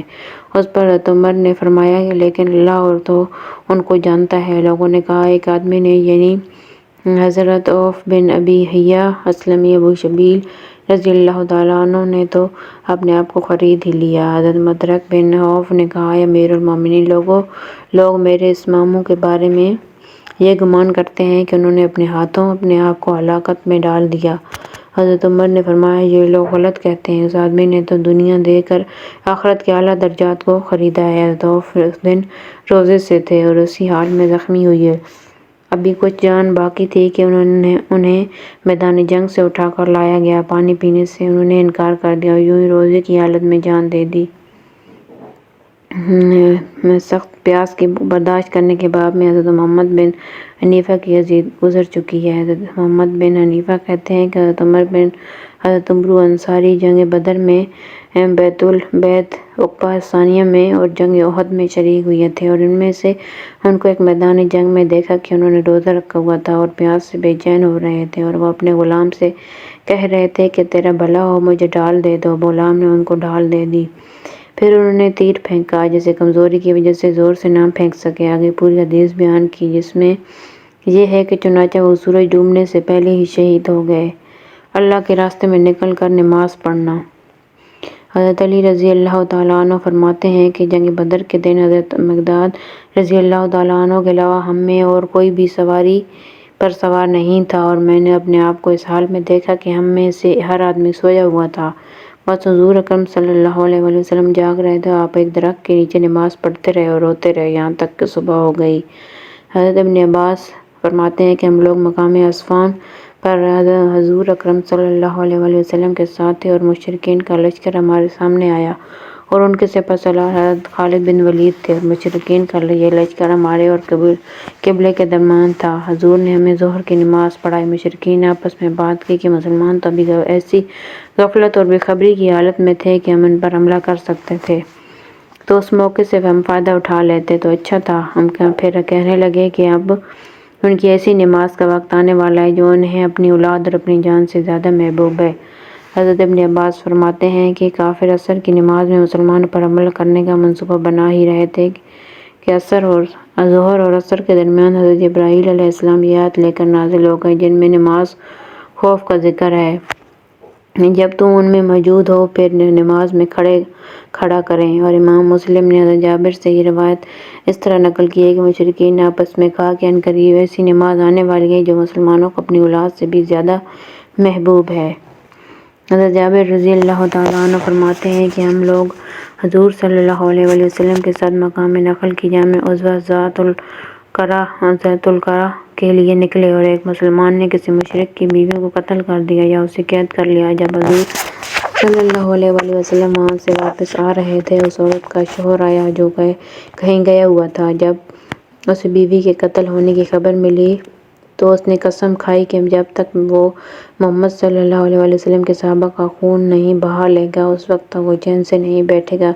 چنانچہ وہ حضور کے پیچھے پیچھے چل پڑا۔ آپ نے راستے میں ایک جگہ پڑاؤ ڈالا۔ آپ نے فرمایا آج رات ہمارا پہرا کون دے گا؟ ایک مہاجری اور ایک انصاری نے اپنے آپ کو پہرا کے لیے پیش کیا۔ انہوں نے کہا یا رسول اللہ ہم پہرا دیں گے۔ آپ نے فرمایا کہ تم دونوں اس وادی کی گھاٹی کے سرے پر چلے جاؤ۔ یہ دونوں حضرت عمار بن یاسر اور حضرت عباد بن بشیر رضی اللہ تعالیٰ عنہ تھے۔ چنانچہ یہ دونوں گھاٹی کے سرے پر پہنچے تو انصاری نے مہاجری سے کہا کہ ہم دونوں باری باری پہرا دیتے ہیں، ایک پہرا دے اور دوسرا سو جائے۔ اب تم بتاؤ کہ میں کب پہرا دوں، شروع رات میں یا آخری رات میں؟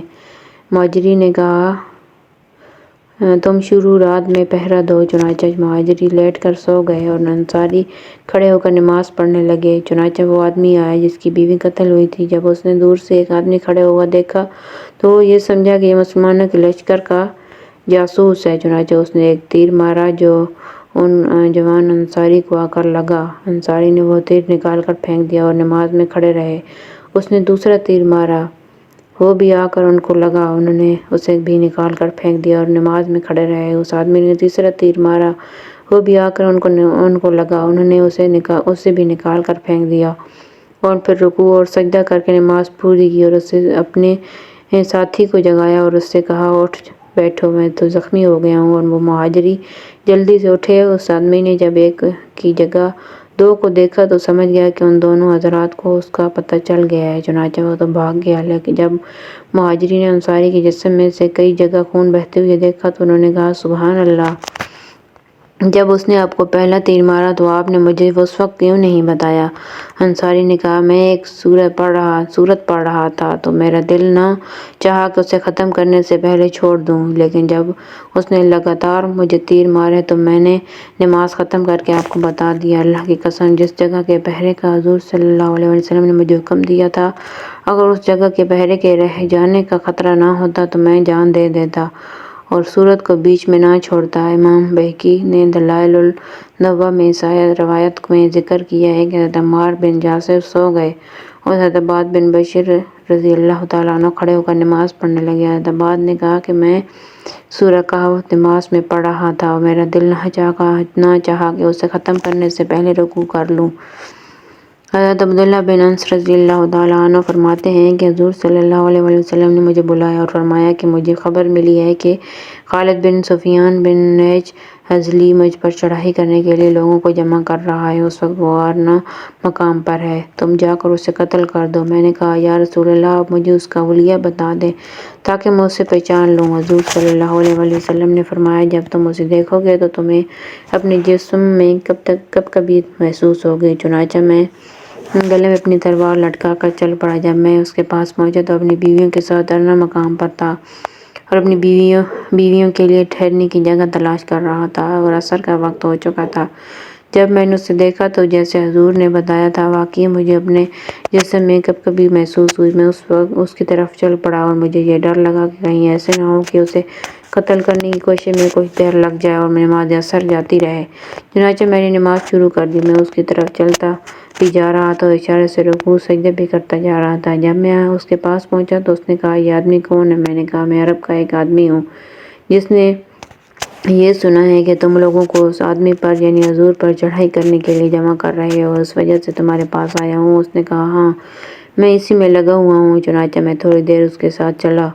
جب مجھے اس پر پوری طرح قابو حاصل ہو گیا تو میں نے تلوار کا وار کر کے اسے قتل کر دیا۔ پھر میں وہاں سے چل پڑا اور اس کی بیہودہ نشین عورتیں اس پر جھکی ہوئی تھیں۔ جس میں حضور کی خدمت میں حاضر ہوا تو آپ نے مجھے دیکھ کر فرمایا یہ چہرہ کامیاب ہو گیا۔ میں نے کہا یا رسول اللہ میں اسے قتل کر آیا ہوں۔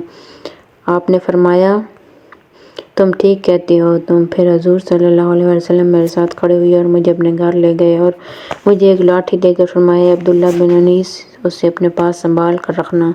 میں لاٹھی لے کر لوگوں کے پاس باہر آیا۔ لوگوں نے پوچھا یہ لاٹھی کیا ہے؟ میں نے کہا یہ لاٹھی حضور نے مجھے دی ہے اور مجھے حکم دیا ہے کہ میں اسے سنبھال کر رکھوں۔ لوگوں نے کہا تم واپس جا کر کیوں نہیں حضور سے اس کے بارے میں پوچھ لیتے؟ چنانچہ میں حضور صلی اللہ علیہ وسلم کی خدمت میں واپس گیا اور میں نے عرض کیا یا رسول اللہ آپ نے مجھے یہ لاٹھی کیوں دی ہے؟ اور آپ نے فرمایا یہ قیامت کے دن میرے اور تمہارے درمیان نشانی ہوگی، کیونکہ اس دن لاٹھی والے لوگ بہت کم ہوں گے یا نیک اعمال کا سہارا لینے والے بہت کم ہوں گے۔ چنانچہ حضرت عبداللہ نے اس لاٹھی کو اپنی تلوار کے ساتھ باندھ لیا اور وہ لاٹھی زندگی بھر ان کے ساتھ رہی۔ جب ان کے انتقال کا وقت آیا تو ان کی وصیت کے مطابق وہ لاٹھی ان کے کفن میں رکھ دی گئی اور اسے بھی ان کے ساتھ دفن کیا گیا۔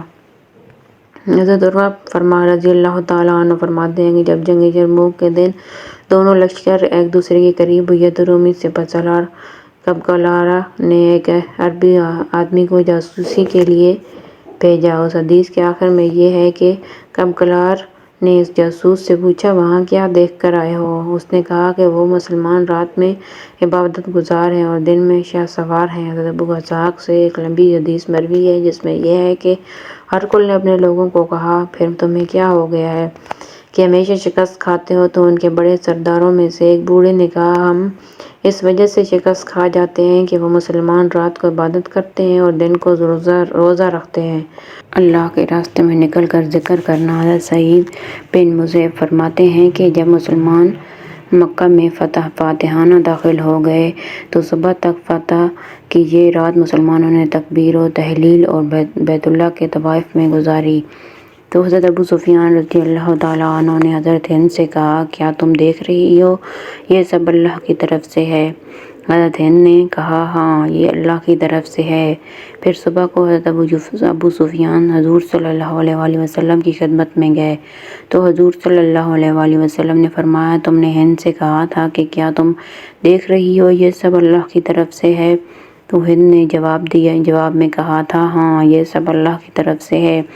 حضرت ابو سفیان نے کہا میں اس بات کی گواہی دیتا ہوں کہ آپ اللہ کے بندے ہیں اور اس کے رسول ہیں۔ اس ذات کی قسم جس کی ابو سفیان قسم کھایا کرتا ہے میری یہ بات ہند کے علاوہ اور کسی نے نہیں سنی تھی۔ حضرت ابو موسیٰ اشعری رضی اللہ تعالیٰ عنہ فرماتے ہیں کہ جب حضور صلی اللہ علیہ وسلم نے غزوہ خیبر پورا فرما لیا یا جب آپ غزوہ خیبر کے لیے جانے لگے تو راستے میں لوگ ایک وادی میں پہنچ کر زور زور سے اللہ اکبر اور لا الہ الا اللہ پڑھنے لگے تو حضور صلی اللہ علیہ وسلم نے فرمایا اے مسلمانوں اپنی جانوں پر نرمی کرو، انہیں خواہ مخواہ مشقت میں نہ ڈالو، تم کسی بہرے یا غائب یا غیر موجود خدا کو نہیں پکار رہے ہو بلکہ تم ایسی ذات کو پکار رہے ہو جو سننے والی اور تم سے بہت قریب ہے اور وہ ہر وقت تمہارے ساتھ ہے۔ میں حضور کی سواری کے پیچھے بیٹھا ہوا لا حول ولا قوت الا باللہ پڑھ رہا تھا۔ حضور صلی اللہ علیہ وسلم نے جب مجھے یہ پڑھتے ہوئے سنا تو مجھ سے فرمایا، اے عبداللہ بن قیس۔ میں نے کہا، لبیک یا رسول اللہ۔ آپ نے فرمایا، میں تمہیں جنت کے خزانے کا کلمہ نہ بتا دوں؟ میں نے کہا، ضرور بتائیں یا رسول اللہ، میرے ماں باپ آپ پر قربان ہوں۔ آپ نے فرمایا، وہ کلمہ لا حول ولا قوت الا باللہ ہے۔ حضرت جابر رضی اللہ تعالیٰ عنہ فرماتے ہیں کہ جب ہم اوپر کو چڑھتے تھے تو اللہ اکبر کہتے تھے، اور جب ہم نیچے کو اترتے تھے تو سبحان اللہ کہتے تھے۔ بخاری میں حضرت جابر کی دوسری روایت یہ ہے کہ جب ہم اوپر کو چڑھتے تھے تو اللہ اکبر کہتے تھے، اور جب ہم نیچے کو اترتے تھے تو سبحان اللہ کہتے تھے۔ حضرت ابن عمر رضی اللہ تعالیٰ عنہ فرماتے ہیں کہ غزوے میں جانے والے لوگ دو طرح کے ہوتے ہیں، ایک تو وہ جو اللہ کے راستے میں نکل کر اللہ کا ذکر بہت کرتے ہیں اور اللہ کا دھیان خوب رکھتے ہیں اور چلنے میں فساد نہیں مچاتے ہیں، اور اپنے ساتھیوں کی مالی مدد اور ہمدردی کرتے ہیں، اور اپنا مرغوب اور عمدہ مال خرچ کرتے ہیں، اور ان کو جتنی دنیا ملتی ہے اس سے زیادہ وہ اس مال پر خوش ہوتے ہیں جیسے وہ خرچ کرتے ہیں۔ اور یہ لوگ جب لڑائی کے میدان میں ہوتے ہیں تو اللہ تعالیٰ سے اس بات پر شرماتے ہیں کہ اللہ تعالیٰ کو پتہ چلے کہ ان لوگوں کے دلوں میں شک ہے یا انہوں نے مسلمانوں کی مدد چھوڑ دی، اور جب انہیں مال غنیمت میں خیانت کرنے کا موقع ملتا ہے تو اپنے دلوں کو اور اپنے اعمال کو خیانت سے پاک رکھتے ہیں، تو نہ تو شیطان انہیں فتنے میں مبتلا کر سکا اور نہ ان کے دل میں فتنہ کا وسوسہ ہی ڈال سکا۔ ایسے لوگوں کی وجہ سے اللہ اپنے دین کو عزت عطا فرماتے ہیں اور اپنے دشمن کو ذلیل کرتے ہیں، اور دوسرے لوگ جو وہ ہیں جو غزوے میں تو نکلے لیکن نہ اللہ کا ذکر زیادہ کرتے ہیں اور نہ انہیں اللہ کا کوئی دھیان ہے، اور نہ وہ فساد مچانے سے بچتے ہیں، اور مال خرچ کرنا پڑ جائے تو بڑی ناگواری سے خرچ کرتے ہیں، اور جو مال خرچ کرتے بھی ہیں اسے اپنے اوپر تاوان سمجھتے ہیں، اور ایسی باتیں ان سے شیطان کہتا ہے۔ اور یہ لوگ جب لڑائی کے میدان میں ہوتے ہیں تو سب سے پیچھے کھڑے ہوتے ہیں اور مدد نہ کرنے والوں کے ساتھ ہوتے ہیں، اور پہاڑوں کی چوٹیوں پر چڑھ کر پناہ لیتے ہیں اور وہاں سے دیکھتے ہیں کہ لوگ کیا کر رہے ہیں۔ جب اللہ مسلمانوں کو فتح دے دیتے ہیں تو یہ سب سے زیادہ جھوٹ بولتے ہیں اور اپنے فرضی کارنامے بیان کرنے لگ جاتے ہیں، اور انہیں مال غنیمت میں خیانت کرنے کا موقع ملتا ہے تو بڑی جرأت سے اللہ کا مال غنیمت میں خیانت کرتے ہیں، اور شیطان ان سے یہ کہتا ہے کہ یہ تو مال غنیمت ہے۔ جب آسودہ حال ہوتے ہیں تو اترانے لگ جاتے ہیں، اور جب انہیں کوئی رکاوٹ پیش آتی ہے تو شیطان انہیں مخلوق کے سامنے اپنی حاجتیں پیش کرنے کے فتنے میں ڈال دیتا ہے۔ ان لوگوں کو مسلمانوں کے ثواب میں سے کچھ نہیں ملے گا، ہاں ان کے جسم مسلمانوں کے جسموں کے ساتھ ہیں اور انہی کے ساتھ چل رہے ہیں، لیکن ان کی نیتیں اور ان کے عمل مسلمانوں سے مختلف ہیں۔ قیامت کے دن ان کو اللہ تعالیٰ اکٹھا فرمائیں گے اور پھر ان دو طرح کے لوگوں کو الگ الگ کر دیں گے۔ اللہ کے راستے میں نکل کر دعاؤں کا اہتمام کرنا۔ حضرت محمد بن اسحاق کہتے ہیں کہ مجھے یہ حدیث پہنچی ہے کہ جب حضور صلی اللہ علیہ وسلم مدینہ کے ارادے سے اللہ کی طرف ہجرت کرتے ہوئے مکہ سے چل پڑے تو آپ نے یہ دعا مانگی کہ تمام تعریفیں اس اللہ کے لیے ہیں کہ جس نے مجھے پیدا فرمایا حالانکہ میں کچھ بھی نہیں تھا۔ اے اللہ، دنیا کی گھبراہٹ اور زمانے کے شر اور دن رات آنے والے مصائب پر میری مدد فرمایا۔ اللہ، اس سفر میں تو میرا ساتھی ہو جا اور میرے گھر میں تو میرا خلیفہ بن جا، اور جو تو نے مجھے دیا ہے اس میں برکت نصیب فرما۔ مجھے اپنے سامنے تواضع رکھنے والا بنا دے اور عمدہ و نیک اخلاق پر تو مجھے جما دے، اور مجھے اپنا محبوب بنا لے، اور مجھے عام لوگوں کے سپرد نہ فرمائے۔ کمزوروں کے رب تو میرا رب ہے۔ میں تیرے اس کریم چہرے کے طفیل جس سے سارے آسمان اور زمین روشن ہو گئے اور جس سے اندھیرے جھٹ گئے اور جس سے پہلوؤں کے کام درست ہو گئے، اس بات سے پناہ مانگتا ہوں کہ تم مجھ پر غصہ ہو یا تم مجھ سے ناراض ہو، اور تیری نعمت کے زوال ہونے اور تیری ناگہانی سزا سے اور تیری عطا کردہ عافیت کے چلے جانے اور تیرے ہر قسم کے غصے سے میں تیری پناہ مانگتا ہوں، اور میں جتنے اعمال کر سکتا ہوں ان میں سے میرے نزدیک سب سے بہتر تجھے راضی کرنا اور منانا ہے۔ گناہوں سے بچنے کی طاقت اور نیکیوں کے کرنے کی قوت تجھ سے ہی ملتی ہے۔ بستی میں داخل ہونے کے وقت دعا کرنا۔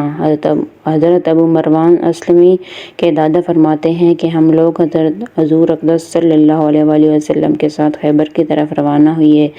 جب ہم خیبر کے قریب پہنچ گئے اور خیبر ہمیں نظر آنے لگا تو حضور صلی اللہ علیہ وآلہ وسلم نے مسلمانوں لوگوں سے فرمایا کہ ٹھہر جاؤ، چنانچہ سب لوگ ٹھہر گئے۔ پھر حضور صلی اللہ علیہ وآلہ وسلم نے یہ دعا فرمائی: اے اللہ، جو رب ہے ساتوں آسمانوں کا اور ان تمام چیزوں کا جن پر ساتوں آسمان سایہ کی ہوئی ہیں، اور جو رب ساتوں زمینوں کا اور جو ان تمام چیزوں کا جن کو شیاطین نے گمراہ کیا ہے، اور جو رب ہے ہواؤں کا اور ان تمام چیزوں کا جن کو ہواؤں نے اڑایا ہے، ہم تجھ سے اس بستی کی اور اس بستی والوں کی اور اس بستی میں جو کچھ ہے اس کی خیر مانگتے ہیں، اور تجھ سے اس بستی کے اور اس بستی والوں کے اور اس بستی میں جو کچھ ہے اس کے شر سے پناہ مانگتے ہیں۔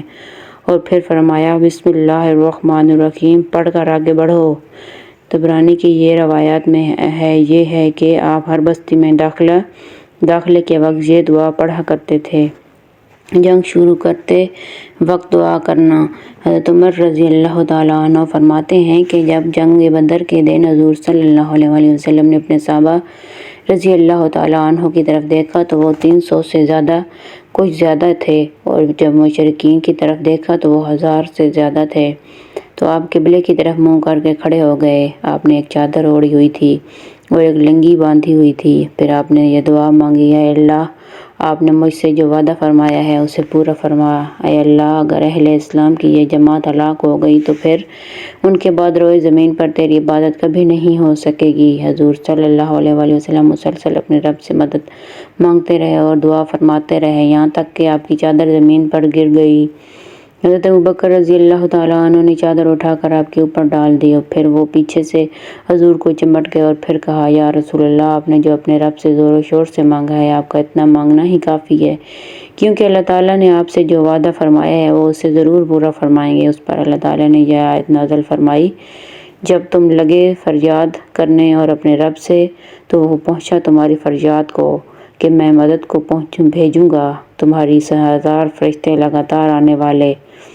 حضرت عبداللہ بن عمرو بن العاص فرماتے ہیں کہ جب جنگ بدر کے موقع پر حضور صلی اللہ علیہ وآلہ وسلم 315 آدمیوں کو لے کر نکلے۔ جب آپ بدر پہنچے تو آپ نے یہ دعا مانگی: اے اللہ، یہ لوگ بغیر جوتیوں کے ننگے پاؤں اور پیدل چل رہے ہیں، ان کو سواری عطا فرما، اور اے اللہ، یہ ننگے بدن ہیں، تو ان کو کپڑے عطا فرما، اور اے اللہ، یہ لوگ بھوکے ہیں، تو ان کو پیٹ بھر کر کھانا عطا فرما۔ چنانچہ اللہ تعالیٰ نے انہیں جنگ بدر کے دن فتح عطا فرمائی، اور جب یہ لوگ جنگ بدر سے واپس ہوئے تو ہر ایک کے پاس 1 یا 2 اونٹ تھے، اور انہوں نے کپڑے بھی پہن رکھے تھے اور پیٹ بھر کر کھانا بھی کھا رکھا تھا۔ جب حضرت ابن مسعود رضی اللہ تعالیٰ عنہ فرماتے ہیں کہ میں نے بدر کے دن حضور صلی اللہ علیہ وآلہ وسلم کو جتنی زوردار دعا کرتے ہوئے دیکھا ہے، اتنی زوردار دعا کرتے ہوئے میں نے کبھی کسی کو نہیں دیکھا۔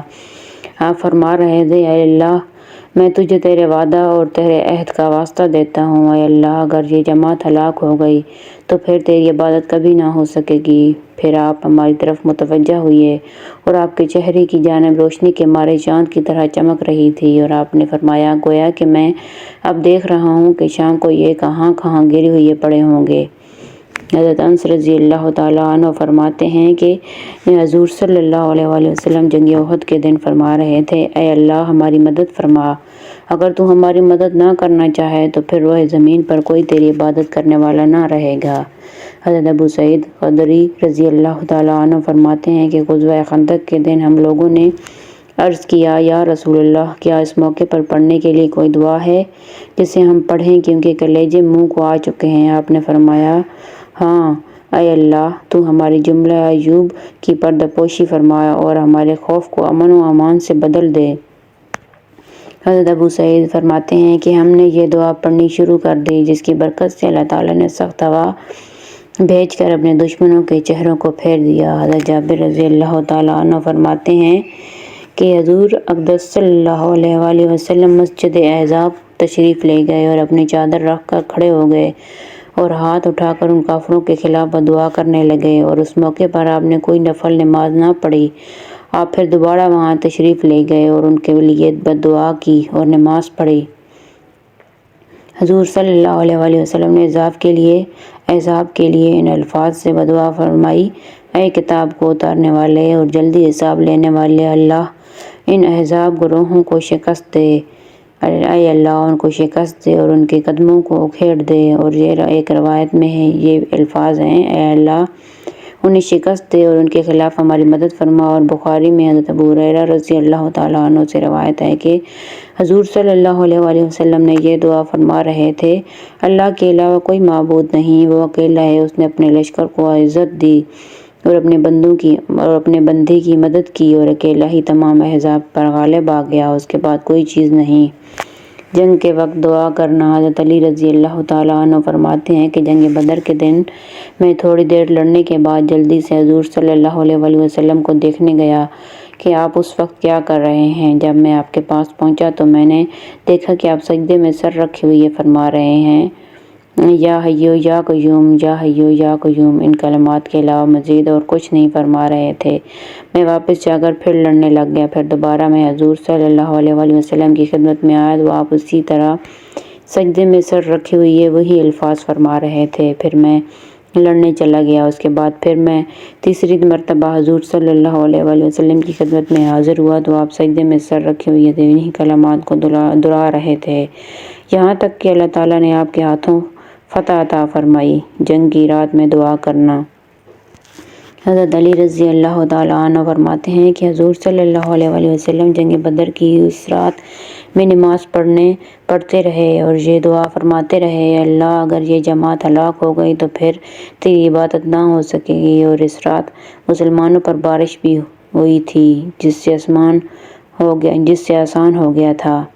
حضرت علی رضی اللہ تعالیٰ عنہ فرماتے ہیں کہ جس دن صبح کو جنگ بدر ہوئی، اس دن کی ساری رات آپ نے عبادت میں گزاری، حالانکہ آپ سفر کر کے آئے تھے اور آپ مسافر تھے۔ جنگ سے فارغ ہو جانے کے بعد دعا کرنا۔ حضرت رفاعہ رزقی رضی اللہ تعالیٰ عنہ فرماتے ہیں کہ جب جنگ احد کے دن مشرکین واپس چلے گئے تو حضور اقدس صلی اللہ علیہ وآلہ وسلم نے فرمایا: سب سیدھے کھڑے ہو جاؤ تاکہ میں اپنے پروردگار کی حمد و ثنا بیان کروں۔ چنانچہ صحابہ کرام رضی اللہ تعالیٰ عنہ آپ کے پیچھے صفیں بنا کر کھڑے ہو گئے تو آپ نے یہ دعا فرمائی: اے اللہ، تمام تعریفیں تیرے لیے ہیں، جسے تو وسعت عطا فرمائے اس پر کوئی تنگی کرنے والا نہیں، اور جس پر تو تنگی فرمائے اسے کوئی وسعت دینے والا نہیں، اور جسے تو گمراہ کر دے اسے کوئی ہدایت دینے والا نہیں، اور جسے تو ہدایت دے دے اسے کوئی گمراہ کرنے والا نہیں، اور جو چیز تو روک لے اور نہ دے اسے کوئی دینے والا نہیں، اور جو چیز تو دے دے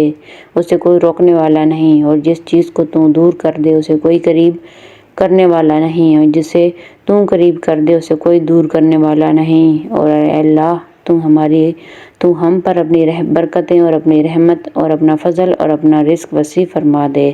اور اے اللہ، میں تجھ سے وہ دائمی نعمت مانگتا ہوں جو نہ کبھی بدلے اور نہ اس پر کبھی زوال آئے۔ اور اے اللہ، میں تجھ سے فقر و محتاجی کے دن نعمت اور خوف کے دن امن و ایمان مانگتا ہوں۔ اور اے اللہ، جو تو نے ہم سے روکا ہے اور ہمیں نہیں دیا ہے، اس کے شر سے بھی تیری پناہ مانگتا ہوں۔ اے اللہ، تو ایمان کو ہمارا محبوب بنا دے اور اس کو ہمارے دلوں کی زینت بنا دے اور ہمیں ہدایت یافتہ لوگوں میں شامل فرما دے۔ اے اللہ، ہمیں دنیا سے اسلام پر اٹھانا اور ہمیں اسلام پر زندہ رکھنا اور ہمیں نیک بندوں کے ساتھ ملا دینا، نہ ہم رسوا ہوں اور نہ ہم فتنوں میں گرفتار ہوں۔ اے اللہ، تو ان کافروں کو ہلاک کر دے جو تیرے رسولوں کو جھٹلاتے ہیں اور تیرے راستے سے روکتے ہیں، اور تو ان پر اپنا قہر و عذاب نازل فرما۔ اے اللہ، ان کافروں کو ہلاک فرما جن کو کتاب دی گئی۔ اللہ کے راستے میں نکل کر تعلیم کا اہتمام کرنا۔ حضرت ابن عباس فرماتے ہیں کہ اللہ تبارک تعالیٰ نے فرمایا: لے لو اپنے ہتھیار اور پھر نکلو جدی فوج لے کر یا سب اکٹھے۔ اور اللہ تعالیٰ نے فرمایا: نکلو ہلکے اور بوجھل، اگر تم نہ نکلو گے تو دے گا تم کو عذاب دردناک۔ ان آیات میں ہر مسلمان پر اللہ تعالیٰ نے ہر حال میں اللہ کی راہ میں نکلنا ضروری قرار دیا۔ پھر اللہ تعالیٰ نے ان آیات کو منسوخ کر دیا اور اس کے لیے یہ آیت نازل فرمائی۔ ترجمہ: اور ایسے تو نہیں کہ مسلمان کوچ کریں گے سارے، اس آیت میں اللہ تعالیٰ فرما رہے ہیں کہ کبھی ایک جماعت حضور صلی اللہ علیہ وسلم کے ساتھ غزے میں جائے اور ایک جماعت گھروں کو ٹھہری رہے، کبھی ایک جماعت حضور صلی اللہ علیہ وسلم کے ساتھ گھروں میں ٹھہری رہے اور ایک جماعت آپ کے بغیر اللہ کے راستے میں غزوہ کرنے کے لیے چلی جائے۔ چنانچہ جو حضور کے ساتھ ٹھہر جائیں گے وہ حضور سے دین کا علم اور دین کی سمجھ حاصل کرتے رہیں گے، اور جب ان کی قوم کے لوگ غزوے سے ان کے پاس واپس آئیں گے تو ان کو ڈرائیں گے تاکہ اللہ تعالیٰ نے جو کتاب اور فرائض اور حدود نازل فرمائے ہیں یہ ان کے بارے میں چوکنے رہیں۔ حضرت عمر رضی اللہ تعالیٰ عنہ نے لشکروں کے امیروں کو یہ خط لکھا کہ دین میں سمجھ حاصل کرتے رہو، کیونکہ اب اسلام پھیل گیا ہے اور سکھانے والے اب بہت ہیں، لہٰذا اب جہالت کوئی عذر نہیں رہا۔ اس لیے اب اگر کوئی باطل کو حق سمجھ کر اختیار کر لے گا یا حق کو باطل سمجھ کر چھوڑ دے گا تو وہ معذور شمار نہیں ہوگا، بلکہ اسے نہ سیکھنے کی وجہ سے سزا دی جائے گی۔ حضرت خطان بن عبداللہ رقاشی فرماتے ہیں کہ ہم لوگ حضرت ابو موسیٰ اشعری رضی اللہ تعالیٰ عنہ کے ساتھ ایک لشکر میں دریائے دجلہ کے کنارے پڑاؤ ڈالے ہوئے تھے۔ اتنے میں نماز ظہر کا وقت ہو گیا تو مؤذن نے نماز ظہر کے لیے اذان دی اور لوگ وضو کے لیے کھڑے ہو گئے۔ حضرت ابو موسیٰ نے بھی وضو کر کے لشکر کو نماز پڑھائی اور جب سب حلقے لگا کر بیٹھ گئے جب عصر کا وقت آیا تو مؤذن نے عصر کی اذان دی۔ سب لوگ پھر وضو کرنے کے لیے کھڑے ہو گئے۔ اس پر حضرت ابو موسیٰ نے اپنے مؤذن سے کہا کہ یہ اعلان کر دو، اے لوگوں غور سے سنو، صرف وہی آدمی وضو کرے جس کا وضو ٹوٹ گیا ہو، اور فرمایا کہ ایسا معلوم ہوتا ہے کہ عنقریب علم چلا جائے گا اور جہالت غالب آ جائے گی، یہاں تک کہ آدمی جہالت کی وجہ سے اپنی ماں کو تلوار سے مار دے گا۔ اللہ کے راستے میں نکل کر خرچ کرنا۔ حضرت ابو مسعود انصاری رضی اللہ تعالیٰ عنہ فرماتے ہیں کہ ایک آدمی نکیل پڑی ہوئی اونٹنی لے کر آیا اور حضور صلی اللہ علیہ وسلم کی خدمت میں عرض کیا کہ یا رسول اللہ، یہ اونٹنی اللہ کے راستے میں دیتا ہوں۔ حضور صلی اللہ علیہ وسلم نے فرمایا تمہیں قیامت کے دن اس کے بدلے میں ایسی 700 اونٹنیاں ملیں گی کہ ان سب کی نکیل پڑی ہوئی ہوگی۔ حضرت عبداللہ بن صامت رضی اللہ تعالیٰ عنہ فرماتے ہیں کہ میں حضرت ابو ذر رضی اللہ تعالیٰ عنہ کے ساتھ تھا، ان کو سالانہ وظیفہ ملا، ان کے ساتھ ان کی ایک باندی تھی، وہ ان کی ضرورتیں پوری کرنے لگ گئی اور ان میں وہ مال خرچ کرنے لگ گئی اور اس کے بعد اس کے پاس 7 درہم بچ گئے۔ حضرت ابو ذر رضی اللہ تعالیٰ عنہ نے اسے حکم دیا کہ ان کے پیسے بنوا لو، ان کے پیسے بنوا لو۔ میں نے ان سے عرض کیا اگر آپ ان 7 درہموں کو آئندہ پیش آنے والی ضرورت کے لیے یا اپنے کسی آنے والے مہمان کے لیے رکھ لیتے تو زیادہ اچھا تھا۔ حضرت ابو ذر رضی اللہ تعالیٰ عنہ نے کہا میرے خلیل یعنی حضور صلی اللہ علیہ وسلم نے مجھے یہ وصیت فرمائی ہے کہ جو سونا یا چاندی کسی تھیلے وغیرہ میں باندھ کر رکھ لیا جائے گا تو اپنے مالک کے لیے انگارہ ہوگا جب تک اسے اللہ کے راستے میں خرچ نہ کر دے۔ امام احمد اور طبرانی کی روایت میں یہ ہے کہ جو سونے چاندی کو باندھ کر رکھے اور اسے اللہ کے راستے میں خرچ نہ کرے تو قیامت کے دن یہ سونا چاندی آگ کا انگارہ بن جائے گا جس سے اسے داغا جائے گا۔ حضرت قیس بن صالح انصاری رضی اللہ تعالیٰ عنہ کے بھائیوں نے حضور صلی اللہ علیہ وسلم کی خدمت میں آ کر ان کی شکایت کی اور یہ کہا کہ یہ اپنا مال فضول خرچ کرتے ہیں اور ان کا ہاتھ بہت کھلا ہے۔ میں نے عرض کیا یا رسول اللہ، میں کھجوروں میں سے اپنا حصہ لے لیتا ہوں اور اس کو اللہ کے راستے میں اور اپنے ساتھیوں پر خرچ کرتا ہوں۔ حضور صلی اللہ علیہ وسلم نے ان کے سینے پر ہاتھ مارا اور 3 مرتبہ فرمایا تم خرچ کرو اور اللہ تعالیٰ تم پر خرچ کریں گے۔ اس کے بعد جب میں اللہ کے راستے میں نکلا تو میرے پاس سواری کا اونٹ بھی تھا اور آج تو میں اپنے خاندان میں سب سے زیادہ مالدار ہوں، یعنی اللہ کے راستے میں خرچ کرنے کی برکت سے اللہ تعالیٰ نے مجھے ان بھائیوں سے بھی زیادہ مال دے رکھا ہے۔ حضرت معاذ بن جبل رضی اللہ تعالیٰ عنہ فرماتے ہیں کہ حضور صلی اللہ علیہ وسلم نے فرمایا اس شخص کے لیے خوشخبری ہو جو اللہ کے راستے میں اللہ تعالیٰ کا ذکر کثرت سے کرے، کیونکہ اسے ہر کلمے کے بدلے 70,000 نیکیاں ملیں گی اور ان میں سے ہر نیکی 10 گنا ہوگی اور اس کے علاوہ مزید بھی اللہ کے ہاں اسے ملے گا۔ حضور صلی اللہ علیہ وسلم سے پوچھا گیا یا رسول اللہ اور خرچہ کا کیا ثواب ہوگا؟ آپ نے فرمایا خرچ کا ثواب بھی اتنا ہی ہوگا۔ حضرت عبدالرحمن کہتے ہیں کہ میں نے حضرت معاذ رضی اللہ تعالیٰ عنہ سے کہا خرچ کا ثواب تو 700 گنا ہے۔ حضرت معاذ نے فرمایا تیری سمجھ تو تھوڑی ہے، یہ ثواب تو اس وقت ملتا ہے جب آدمی خود اپنے گھر ٹھہرا ہوا ہو اور غزوے میں نہ گیا ہو اور دوسروں پر خرچ کیا ہو۔ جب آدمی خود غزوے میں جا کر خرچ کرتا ہے تو اللہ نے اس کے لیے اپنی رحمت کے وہ خزانے چھپا رکھے ہیں جن تک بندوں کا علم نہیں پہنچ سکتا اور نہ بندے ان کا وصف بیان کر سکتے ہیں۔ یہی لوگ اللہ کی جماعت میں ہیں اور اللہ کی جماعت ہی غالب آ کر رہتی ہے۔ حضرت علی، حضرت ابو داؤد، حضرت ابو ہریرہ، حضرت ابو امامہ، حضرت ابن عمرو بن العاص، حضرت جابر، حضرت عمران بن حسین فرماتے ہیں کہ حضور اقدس صلی اللہ علیہ وسلم نے فرمایا کہ جو آدمی اللہ کے راستے میں خرچ بھیج دے اور خود اپنے گھر ٹھہرا رہے تو اسے ہر درہم کے بدلے 700 درہم کا ثواب ملے گا، اور جو خود اللہ کے راستے میں غزوے کے لیے جائے اور اللہ کی رضا کے لیے خرچ کرے تو اس کو ہر درہم کے بدلے 7 لاکھ درہم کا ثواب ملے گا۔ پھر حضور صلی اللہ علیہ وسلم نے یہ آیت پڑھی اور اللہ بڑھاتا ہے جس کے واسطے چاہے۔ حضور اقدس کے جہاد میں جان لگانے اور مال خرچ کرنے کے لیے ترغیب دینے کے باغ میں گزر چکا ہے کہ حضرت ابو بکر، حضرت عمر، حضرت عثمان، حضرت طلحہ، حضرت عبدالرحمن بن عوف، حضرت عباس، حضرت سعد بن عبادہ، حضرت محمد بن مسلمہ اور حضرت عاصم بن عدی رضی اللہ تعالیٰ عنہ اجمعین نے کتنا خرچ کیا، اور صحابہ کرام رضی اللہ تعالیٰ عنہ اجمعین کے خرچ کرنے کے باب میں یہ قصے اور تفصیل سے آئیں گے۔ اللہ کے راستے میں اخلاص نیت کے ساتھ نکلنا۔ حضرت ابو ہریرہ رضی اللہ تعالیٰ عنہ فرماتے ہیں کہ ایک آدمی نے حضور صلی اللہ علیہ وسلم سے پوچھا یا رسول اللہ، ایک آدمی جہاد میں اس نیت سے جاتا ہے کہ اسے دنیا کا کچھ مال، کچھ سامان مل جائے۔ حضور صلی اللہ علیہ وسلم نے فرمایا اسے کچھ اجر نہ ملے گا۔ لوگوں نے اس بات کو بہت بڑا سمجھا اور اس آدمی سے کہا کہ تم حضور کی خدمت میں جا کر دوبارہ حضور سے پوچھو، شاید تم اپنی بات حضور صلی اللہ علیہ وسلم کو سمجھا نہیں سکے ہو۔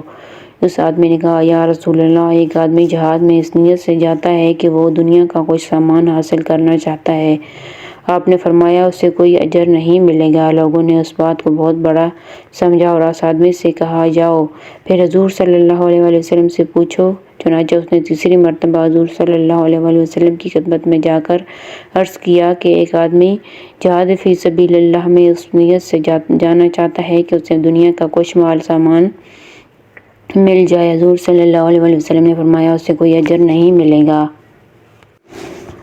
حضرت ابو امامہ رضی اللہ تعالیٰ عنہ فرماتے ہیں کہ ایک آدمی نے حضور صلی اللہ علیہ وسلم کی خدمت میں حاضر ہو کر عرض کیا کہ آپ ذرا یہ بتائیے کہ ایک آدمی غزوے میں شریک ہو کر ثواب بھی حاصل کرنا چاہتا ہے اور لوگوں میں شہرت بھی، تو اسے کیا ملے گا؟ حضور صلی اللہ علیہ وسلم نے فرمایا اسے کچھ نہیں ملے گا۔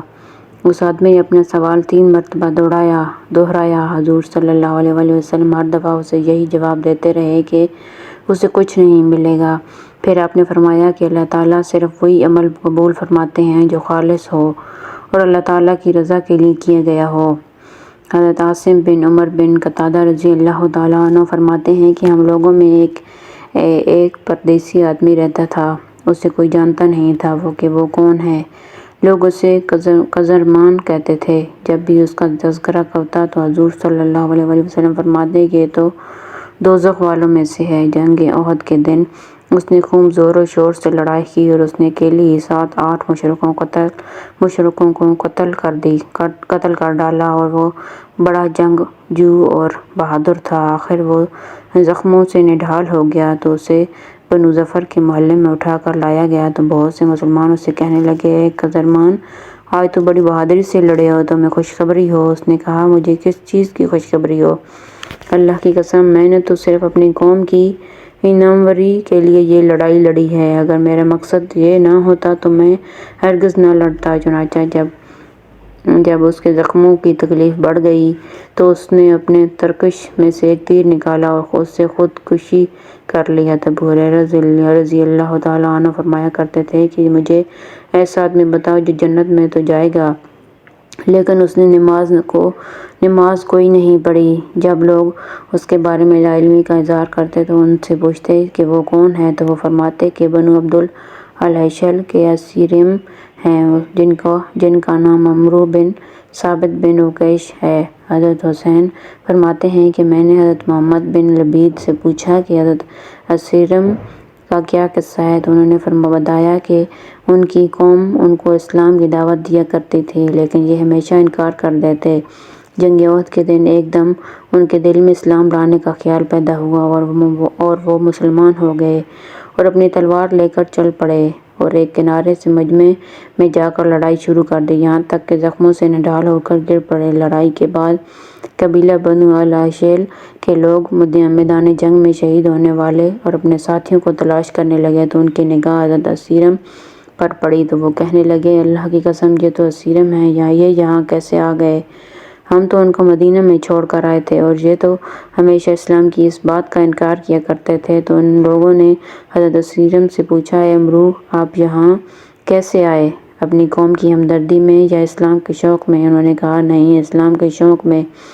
میں اللہ اور اس کے رسول پر ایمان لایا اور مسلمان ہو گیا، پھر میں نے اپنی تلوار پکڑ کر حضور صلی اللہ علیہ وسلم کے ساتھ چل پڑا اور میں نے لڑنا شروع کر دیا، یہاں تک کہ میں اتنا زخمی ہو گیا کہ ان لوگوں نے جا کر حضور سے ان کا سارا واقعہ ذکر کیا تو حضور صلی اللہ علیہ وسلم نے فرمایا، وہ جنت والوں میں سے ہے، لہٰذا انہیں اسلام لانے کے بعد ایک نماز پڑھنے کا بھی موقع نہیں ملا۔ حضرت ابو ہریرہ رضی اللہ تعالیٰ عنہ فرماتے ہیں کہ حضرت عمرو بن عکیش نے زمانہ جاہلیت میں سود پر قرض دیا ہوا تھا۔ وہ اسلام لانے کے لیے تیار تو ہو گئے تھے لیکن سود کا مال وصول کرنے سے پہلے مسلمان ہونا نہیں چاہتے تھے۔ غزوہ احد کے دن وہ آئے اور انہوں نے پوچھا کہ میرے چچا زاد بھائی کہاں ہیں؟ لوگوں نے بتایا کہ وہ تو اس وقت احد میں ہیں۔ انہوں نے کہا، احد میں؟ وہ زرہ پہن کر اپنے گھوڑے پر سوار ہوئے اور پھر اپنے چچا زاد بھائی کی طرف چل پڑے۔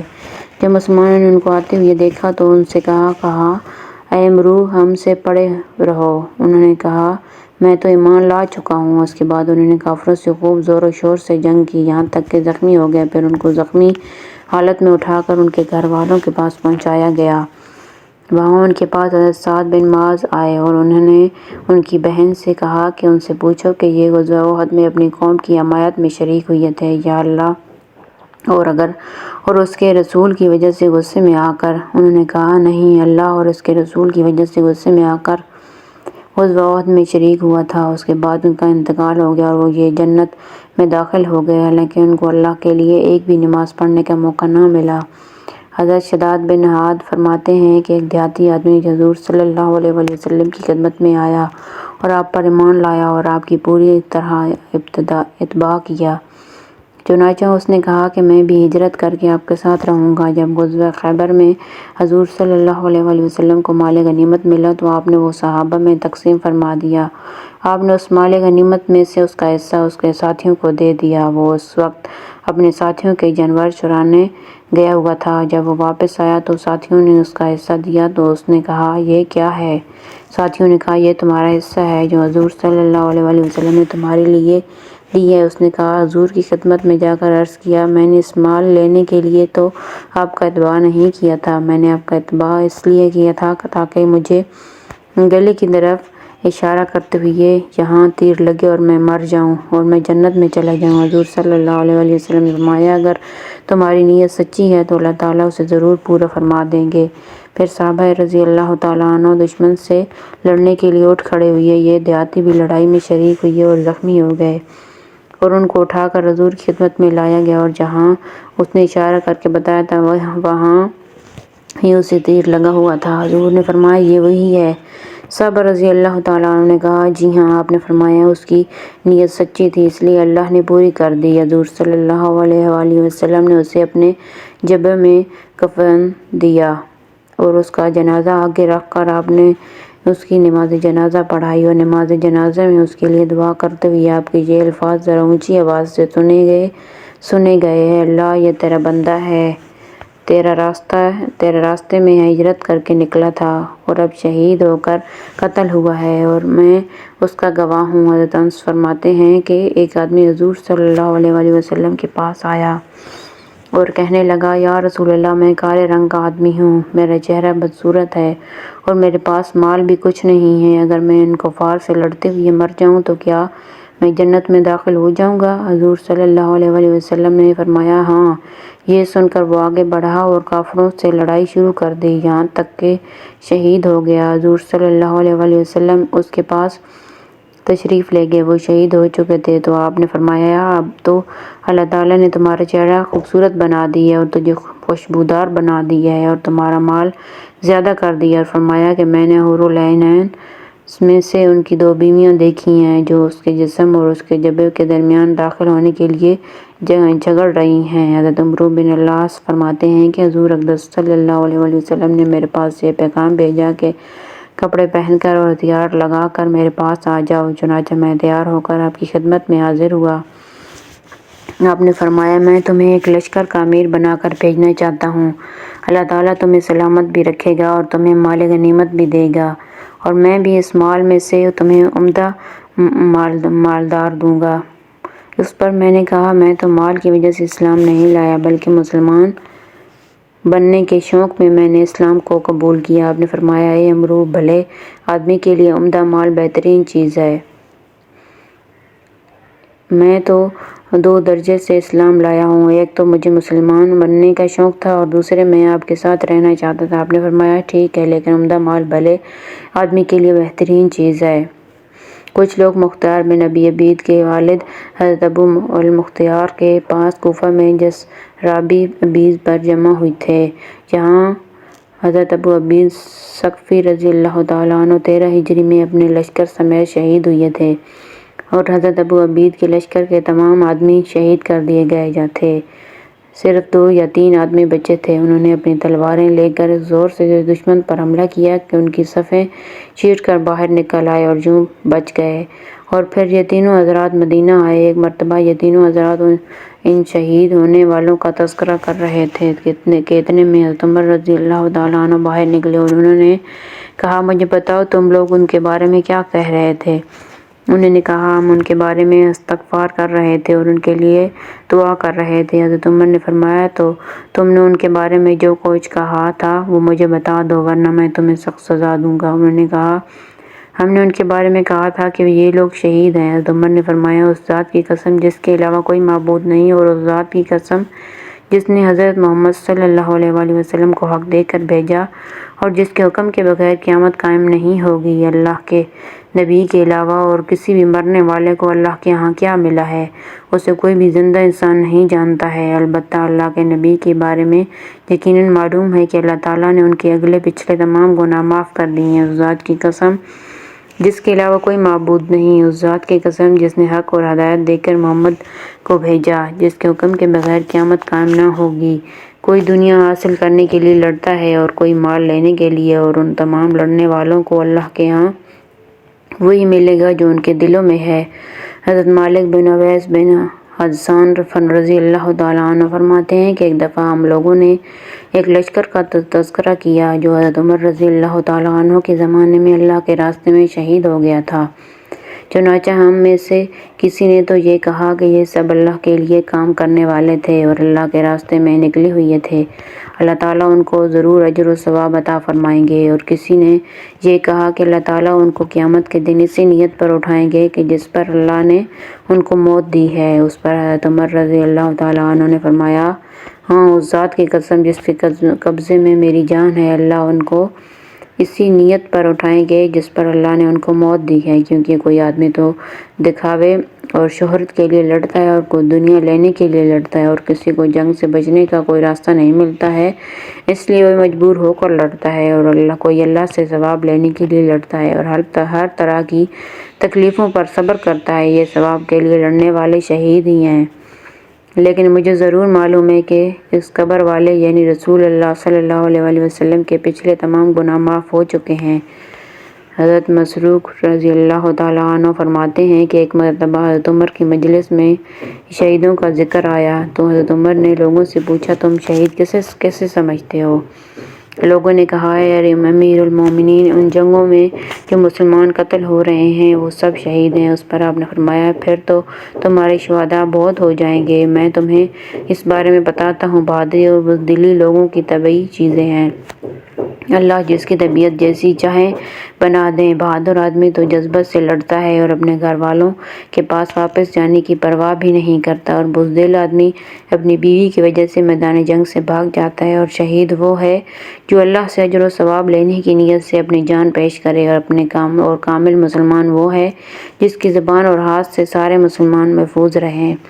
حضرت زمام رضی اللہ تعالیٰ عنہ فرماتے ہیں کہ حضرت عبداللہ بن زبیر رضی اللہ تعالیٰ عنہ نے اپنی والدہ حضرت اسماء رضی اللہ تعالیٰ عنہ کے پاس پیغام بھیجا کہ تمام لوگ مجھے چھوڑ کر چلے گئے ہیں اور یہ میرے مخالف لوگ مجھے صلح کی دعوت دے رہے ہیں۔ تو انہوں نے جواب میں فرمایا کہ اگر تم اللہ کی کتاب کو اور اللہ کے نبی کریم صلی اللہ علیہ وآلہ وسلم کی سنت کو زندہ کرنے کے لیے نکلے تھے تو پھر تم اسی حق بات پر جان دینی چاہیے۔ اگر تم دنیا لینے کے لیے نکلے تھے تو پھر نہ تمہارے زندہ رہنے کی خیر ہے اور نہ مر جانے میں۔ جہاد کے لیے اللہ کے راستے میں نکل کر امیر کا حکم ماننا۔ حضرت ابو مالک اشعری رضی اللہ تعالیٰ عنہ فرماتے ہیں کہ رسول اللہ صلی اللہ علیہ وآلہ وسلم نے ہمیں ایک لشکر میں بھیجا اور حضرت سعد بن ابی وقاص رضی اللہ تعالیٰ عنہ کا ہمارا امیر بنایا۔ چنانچہ ہم لوگ روانہ ہو گئے اور ایک منزل پر پڑاؤ ڈالا۔ ایک آدمی نے کھڑے ہو کر اپنی سواری کی زین کسی اور میں نے اس سے کہا تم کہاں جانا چاہتے ہو؟ اس نے کہا میں چارہ لانا چاہتا ہوں۔ میں نے اس سے کہا جب تک ہم اپنے امیر سے بوجھ نہ لے لیں تم ایسا نہ کرو۔ چنانچہ ہم حضرت ابو موسیٰ اشعری رضی اللہ تعالیٰ عنہ کے پاس آئے۔ غالباً حضرت ابو موسیٰ لشکر کے کسی ایک حصے کے امیر ہو گئے۔ ہم نے ان سے تذکرہ کیا، انہوں نے کہا شاید تم اپنے گھر والوں کے پاس واپس جانا چاہتے ہو۔ سعد نے کہا نہیں۔ حضرت ابو موسیٰ نے کہا دیکھو تم کیا کہہ رہے ہو؟ اس نے کہا نہیں۔ تو حضرت ابو موسیٰ رضی اللہ تعالیٰ عنہ نے کہا اچھا تم جاؤ اور ہدایت والے راستے پر چلو۔ چنانچہ وہ آدمی چلا گیا اور کافی رات گزار کر واپس آیا تو حضرت ابو موسیٰ نے اس سے کہا شاید تم اپنے گھر والوں کے پاس گئے تھے۔ اس نے کہا نہیں۔ حضرت ابو موسیٰ نے کہا دیکھ لو تم کیا کہہ رہے ہو؟ اس نے کہا ہاں میں گیا تھا۔ حضرت ابو موسیٰ نے فرمایا تو آگ میں چڑھ کر اپنے گھر گیا اور وہاں جتنی دیر بیٹھا رہا تو آگ میں بیٹھا رہا اور آگ میں چل کر واپس آیا، لہٰذا اب تو نئے سرے سے عمل کر تاکہ تیرے اس گناہ کا کفارہ ہو جائے۔ اللہ کے راستے میں نکل کر اکٹھے مل کر رہنا۔ حضرت ابو ساولہ خشنی فرماتے ہیں کہ لوگ جب کسی منزل پر پڑاؤ ڈالا کرتے تھے تو بکھر جایا کرتے تھے اور گاڑیوں اور وادیوں میں پھیل جایا کرتے تھے۔ تو حضور صلی اللہ علیہ وآلہ وسلم نے فرمایا تمہارا یہ گاڑیوں اور وادیوں میں بکھر جانا شیطان کی طرف سے ہے۔ اس فرمان کے بعد مسلمان جہاں بھی ٹھہرتے اکٹھے ہو کر مل جل کر رہتے۔ حضرت معاذ جہنی رضی اللہ تعالیٰ عنہ فرماتے ہیں کہ میں حضور صلی اللہ علیہ وآلہ وسلم کے ساتھ فلاں غزوے میں گیا۔ ایک جگہ ہم لوگوں نے پڑاؤ ڈالا، لوگ بکھر گئے جس سے لوگوں کے لیے ٹھہرنے کی جگہ تنگ پڑ گئی اور راستے بند ہو گئے۔ اس پر حضور صلی اللہ علیہ وآلہ وسلم نے ایک منادی کو بھیجا جو لوگوں میں یہ اعلان کر دے کہ جس نے ٹھہرنے کی جگہ تنگ کی، یہ راستہ بند کیا اور اس کا کوئی جہاد نہیں، یعنی اسے جہاد کا ثواب نہیں ملے گا۔ اللہ کے راستے میں نکل کر پہرا دینا۔ حضرت سہیل بن حنظلہ فرماتے ہیں کہ لوگ غزوہ حنین کے دن حضور صلی اللہ علیہ وآلہ وسلم کے ساتھ چلے اور خوب زیادہ چلے یہاں تک کہ دوپہر ہو گئی۔ چنانچہ میں نے حضور صلی اللہ علیہ وآلہ وسلم کے ساتھ ظہر کی نماز پڑھی تو ایک سوار نے حاضر ہو کر عرض کیا یا رسول اللہ میں آپ لوگوں کے آگے چلا یہاں تک کہ فلاں پہاڑ پر چڑھ گیا تو میں نے وہاں دیکھا کہ قبیلہ ہوازن اپنے والد کے پانی لانے والے اونٹ اور اپنی عورتیں اور جانور اور بکریوں لے کر سارے کے سارے حنین میں اکٹھے ہو چکے ہیں۔ چنانچہ حضور صلی اللہ علیہ وآلہ وسلم نے مسکرا کر فرمایا انشاءاللہ یہ سب کچھ کل مسلمانوں کا مال غنیمت بن جائے گا۔ پھر آپ نے فرمایا آج رات ہمارا پہرا کون دے گا؟ حضرت انس بن نبی مرثد غنوی رضی اللہ تعالیٰ عنہ نے فرمایا یا رسول اللہ میں پہرا دوں گا۔ حضور نے فرمایا اچھا سوار ہو جاؤ۔ چنانچہ وہ اپنے گھوڑے پر سوار ہو کر حضور کی خدمت میں آئے۔ آپ نے ان سے فرمایا سامنے اس گھاٹی کی طرف چلے جاؤ اور اس گھاٹی کی سب سے اونچی جگہ پہنچ جاؤ۔ وہاں پہرا دینا اور خوب ہوشیار ہو کر رہنا، کہیں دشمن آج رات تمہیں دھوکہ دے کر تمہاری طرف سے نہ آ جائے۔ جب صبح ہوئی تو حضور اپنی نماز کی جگہ پر تشریف لے گئے اور 2 رکعت نماز پڑھی۔ پھر آپ نے فرمایا کہ تمہیں اپنے سوار کا کچھ پتہ لگا؟ صحابہ نے عرض کیا، یا رسول اللہ، ہمیں تو اس کا کچھ پتہ نہیں۔ پھر نماز کی اقامت ہوئی اور نماز کے دوران حضور کی توجہ گھاٹی کی طرف رہی۔ جب حضور صلی اللہ علیہ وسلم نے نماز پوری فرما کر سلام پھیرا تو فرمایا، تمہیں خوشخبری ہو، تمہارا سوار آ گیا ہے۔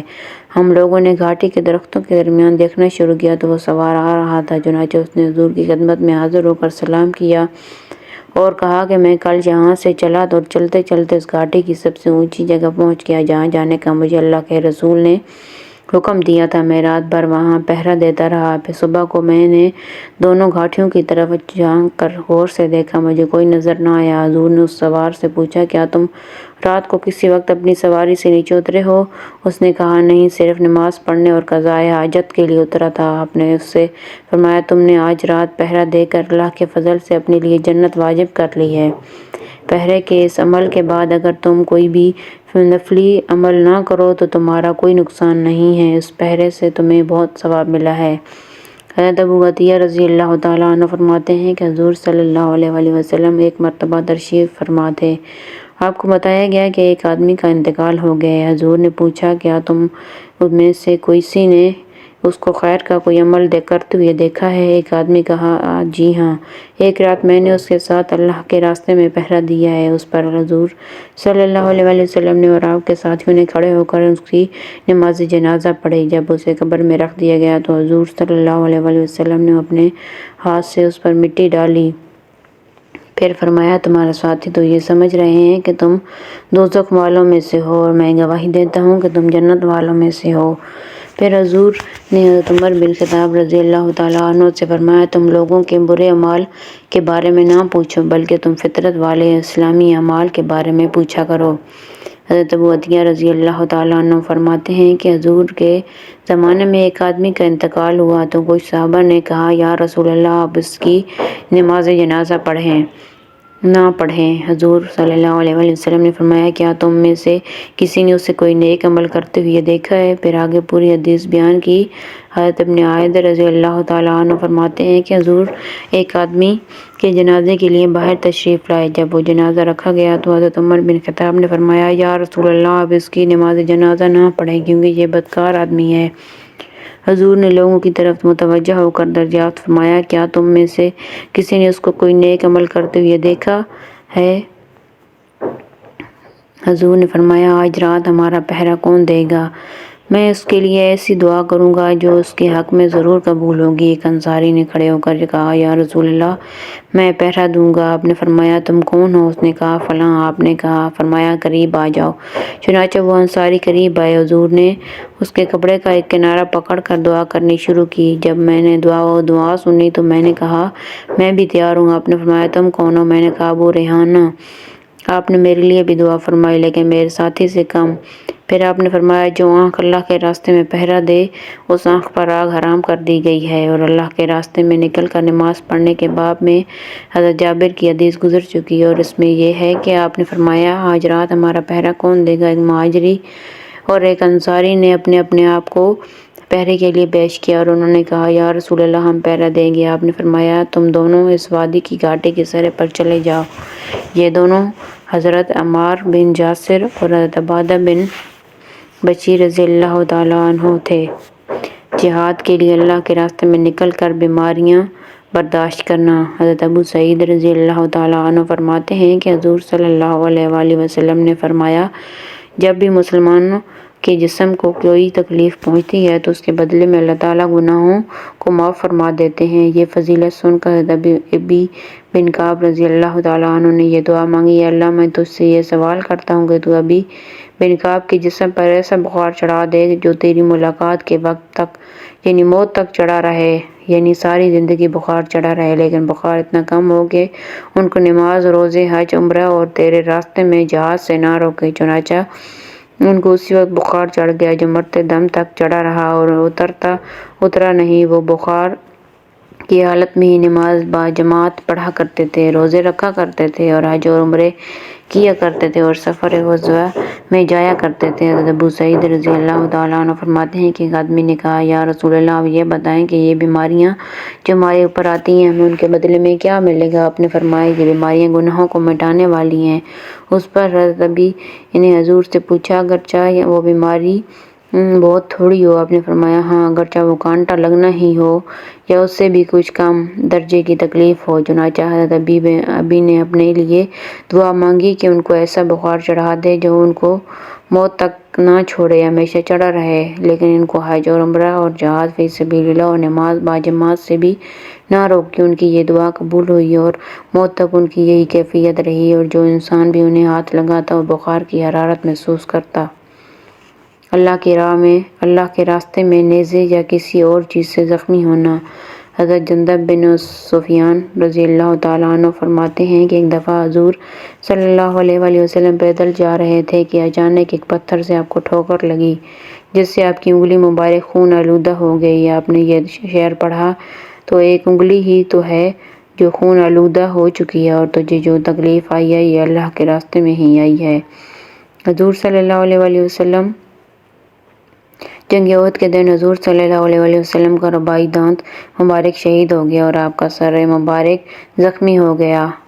آگے اور حدیث بھی ذکر کی ہے۔ حضرت عائشہ کی حدیث پیچھے گزر چکی ہے کہ وہ فرماتی ہیں کہ جب حضرت ابو بکر رضی اللہ تعالیٰ عنہ جنگ احد کا ذکر فرماتے تو یہ ارشاد فرماتے کہ یہ دن سارے کا سارا حضرت طلحہ کے حساب میں ہے۔ پھر تفصیل سے بیان کرتے آگے اور حدیث بھی ہے جس میں یہ مضمون بھی ہے کہ ہم دونوں حضور صلی اللہ علیہ وآلہ وسلم کی خدمت میں پہنچے تو ہم نے دیکھا کہ آپ کا رباعی دان مبارک شہید ہو چکا ہے اور آپ کا چہرہ مبارک زخمی ہے اور خود کی 2 کڑیاں آپ کے رخسار مبارک میں گھس گئی ہیں۔ آپ نے فرمایا، اپنے ساتھی طلحہ کی خبر لو جو زیادہ خون نکلنے کی وجہ سے کمزور ہو چکے ہیں۔ آگے اور حدیث بھی ہے جس میں یہ ہے کہ ہم حضور صلی اللہ علیہ وآلہ وسلم کی خدمت سے فارغ ہو کر حضرت طلحہ کے پاس آئے۔ وہ ایک گڑھے میں پڑے ہوئے تھے، ان کی جسم پر نیزے اور تلوار کے 70 سے زیادہ زخم تھے اور ان کی انگلی بھی کٹ گئی تھی۔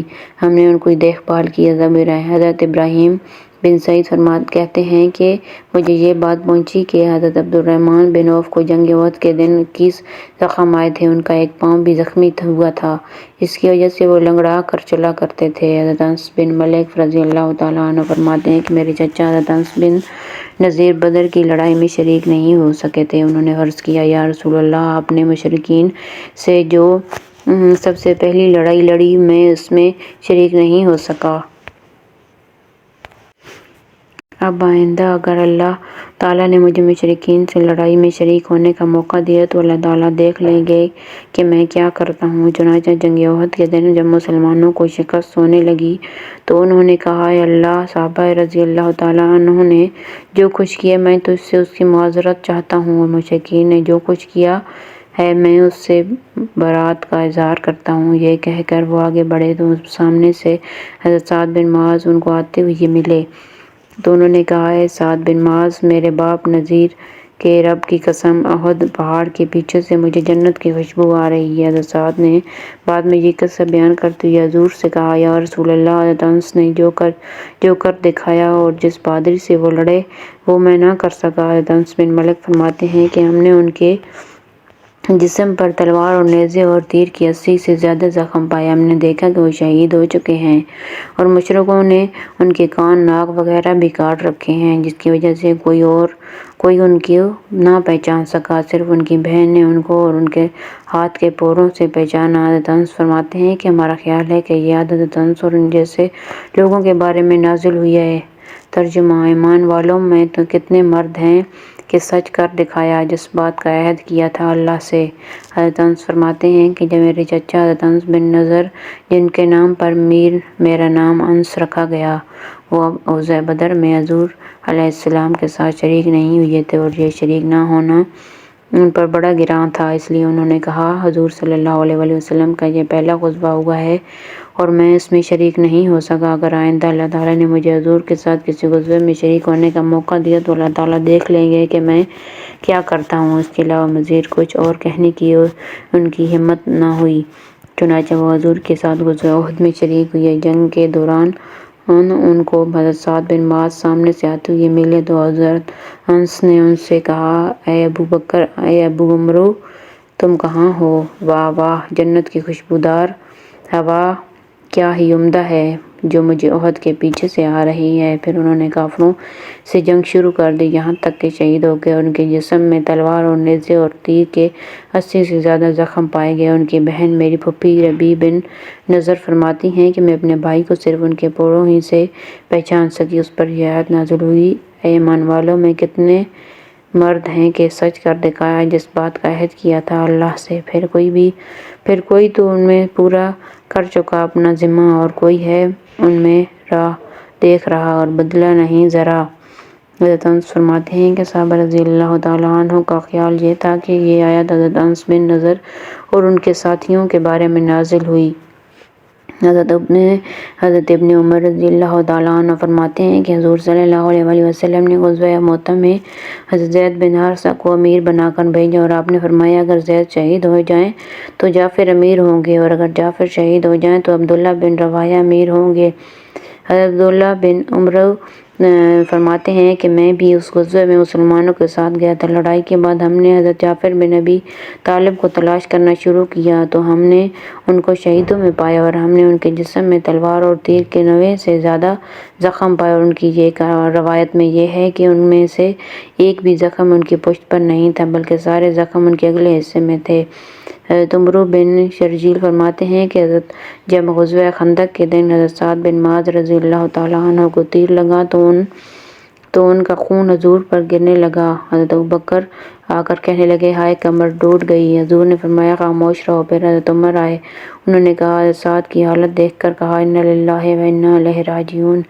حضرت سعید بن عبید ثقفی فرماتے ہیں کہ غزوہ طائف کے دن میں نے حضرت ابو سفیان بن حرب کو ابو جہلی کے باغ میں دیکھا کہ بیٹھے ہوئے کچھ کھا رہے ہیں۔ میں نے ان کو تیر مارا جو ان کی آنکھ میں لگا، چنانچہ وہ حضور کی خدمت میں گئے اور عرض کیا، یا رسول اللہ، یہ میری آنکھ ہے جو اللہ کے راستے میں ضائع ہو گئی ہے۔ حضور نے فرمایا، اگر تم چاہو تو میں اللہ سے دعا کروں جس سے تمہاری آنکھ تمہیں واپس مل جائے، اور اگر تم چاہو تو تم صبر کر لو اور تمہیں جنت مل جائے۔ حضرت ابو سفیان نے عرض کیا، مجھے تو جنت چاہیے، آنکھ نہیں چاہیے۔ حضرت قتادہ بن نعمان رضی اللہ تعالیٰ عنہ فرماتے ہیں کہ جنگ بدر کے دن ان کی آنکھ زخمی ہو گئی اور آنکھ کی پتلی ان کے رخسار پر لٹک گئی، لوگوں نے اسے کاٹنا چاہا۔ آگے پوری حدیث بیان کی جو کہ آگے صحابہ کی تائید غیبی کے باب میں آئے گی انشاءاللہ۔ حضرت رافع بن رافع فرماتے ہیں کہ جنگ بدر کے موقع پر لوگ امیہ بن حلف کے پاس جمع ہو گئے، ہم بھی ان کے پاس گئے۔ میں نے دیکھا کہ ان کی ذرا کا ایک ٹکڑا اس کی بغل کے نیچے سے ٹوٹا ہوا ہے۔ میں نے اس پر تلوار زور سے ماری، چنانچہ جنگ بدر کے دن مجھے ایک تیر لگا جس سے میری آنکھ پھوٹ گئی۔ حضور صلی اللہ علیہ وسلم نے اس پر لعاب مبارک لگایا اور میری آنکھ کے لیے ٹھیک ہونے کی دعا فرمائی۔ اس کے بعد مجھے کوئی تکلیف نہ رہی۔ حضرت انس رضی اللہ تعالیٰ عنہ فرماتے ہیں کہ حضرت برا نے مسلمہ غضب سے جنگ کے دن اپنے آپ کو باغ والوں پر پھینک دیا۔ مسلمہ کے ساتھی ایک باغ میں داخل ہو گئے اور اندر سے انہوں نے دروازہ بند کر لیا تھا۔ باغ کی چاروں طرف دیوار تھی۔ حضرت برا اس دیوار کو پھلانگ کر اندر داخل ہوئے تھے، چنانچہ اندر جا کر انہوں نے اکیلے ہی لڑنا شروع کیا اور اتنے زور سے حملہ کیا کہ دروازے تک پہنچنے میں کامیاب ہو گئے۔ انہوں نے دروازہ کھول دیا، انہیں تیر اور تلوار کے 80 سے زیادہ زخم آ چکے تھے۔ پھر ان کو اٹھا کر علاج کے لیے ان کی قیامگاہ پر پہنچایا گیا اور حضرت خالد رضی اللہ تعالیٰ عنہ ان کی تیمارداری اور علاج کے لیے 1 مہینے ان کے پاس ٹھہرے رہے۔ حضرت اسحاق بن عبداللہ بن ابی طلحہ رضی اللہ تعالیٰ عنہ فرماتے ہیں کہ حضرت انس بن مالک رضی اللہ تعالیٰ عنہ اور ان کے بھائی ملک عراق میں حریق مقام پر دشمن کے ایک قلعے کے پاس تھے۔ دشمن کے آدمی گرم زنجیروں میں انکڑے باندھ کر پھینک رہے تھے۔ مسلمانوں میں سے جو آدمی اس انکڑے میں پھنس جاتا اسے وہ اپنی طرف کھینچ لیتے، چنانچہ انہوں نے حضرت انس کے ساتھ بھی ایسے ہی کیا، انہیں انکڑے میں پھنسا لیا۔ تو حضرت برا آگے بڑھے اور دیوار کی طرف دیکھتے رہے۔ جیسے ہی انہیں موقع ملا انہوں نے ہاتھ سے اس زنجیر کو پکڑ لیا اور جب تک اس انکڑے کے پیچھے والی رسی نہ کاٹ لی اس وقت تک اس گرم زنجیر کو ہاتھ سے پکڑے رکھا۔ اس کے بعد جب انہوں نے اپنے ہاتھ کو دیکھا تو ہاتھوں کی ہڈیاں نظر آ رہی تھیں اور گوشت جل کر ختم ہو چکا تھا، اس لیے اللہ تعالیٰ نے حضرت انس بن مالک کو بچا لیا۔ ایک روایت میں اس طرح ہے کہ ایک انکڑا حضرت انس بن مالک پر آ گرا جس میں وہ پھنس گئے۔ دشمن نے حضرت انس کو کھینچنا شروع کر دیا یہاں تک کہ ان کو زمین سے اٹھا لیا۔ ان کے بھائی حضرت برا دشمن سے لڑ رہے تھے تو ان کو لوگوں نے آ کر کہا کہ اپنے بھائی کو بچا لو، چنانچہ وہ دوڑتے ہوئے آئے اور دیوار پر کود کر چڑھ گئے، پھر اپنے ہاتھ سے اس گرم زنجیر کو پکڑ لیا۔ وہ گرم زنجیر گھوم رہی تھی، جو زنجیر کو پکڑ کر اسے کھینچتے رہے اور گرم زنجیر کی وجہ سے ان کے ہاتھوں کے کھال اور گوشت جلنے لگا اور پھر ان کے ہاتھوں سے دھواں نکلتا رہا یہاں تک کہ انہوں نے زنجیر کی رسی کاٹ ڈالی۔ پھر انہوں نے اپنے ہاتھوں کی طرف دیکھا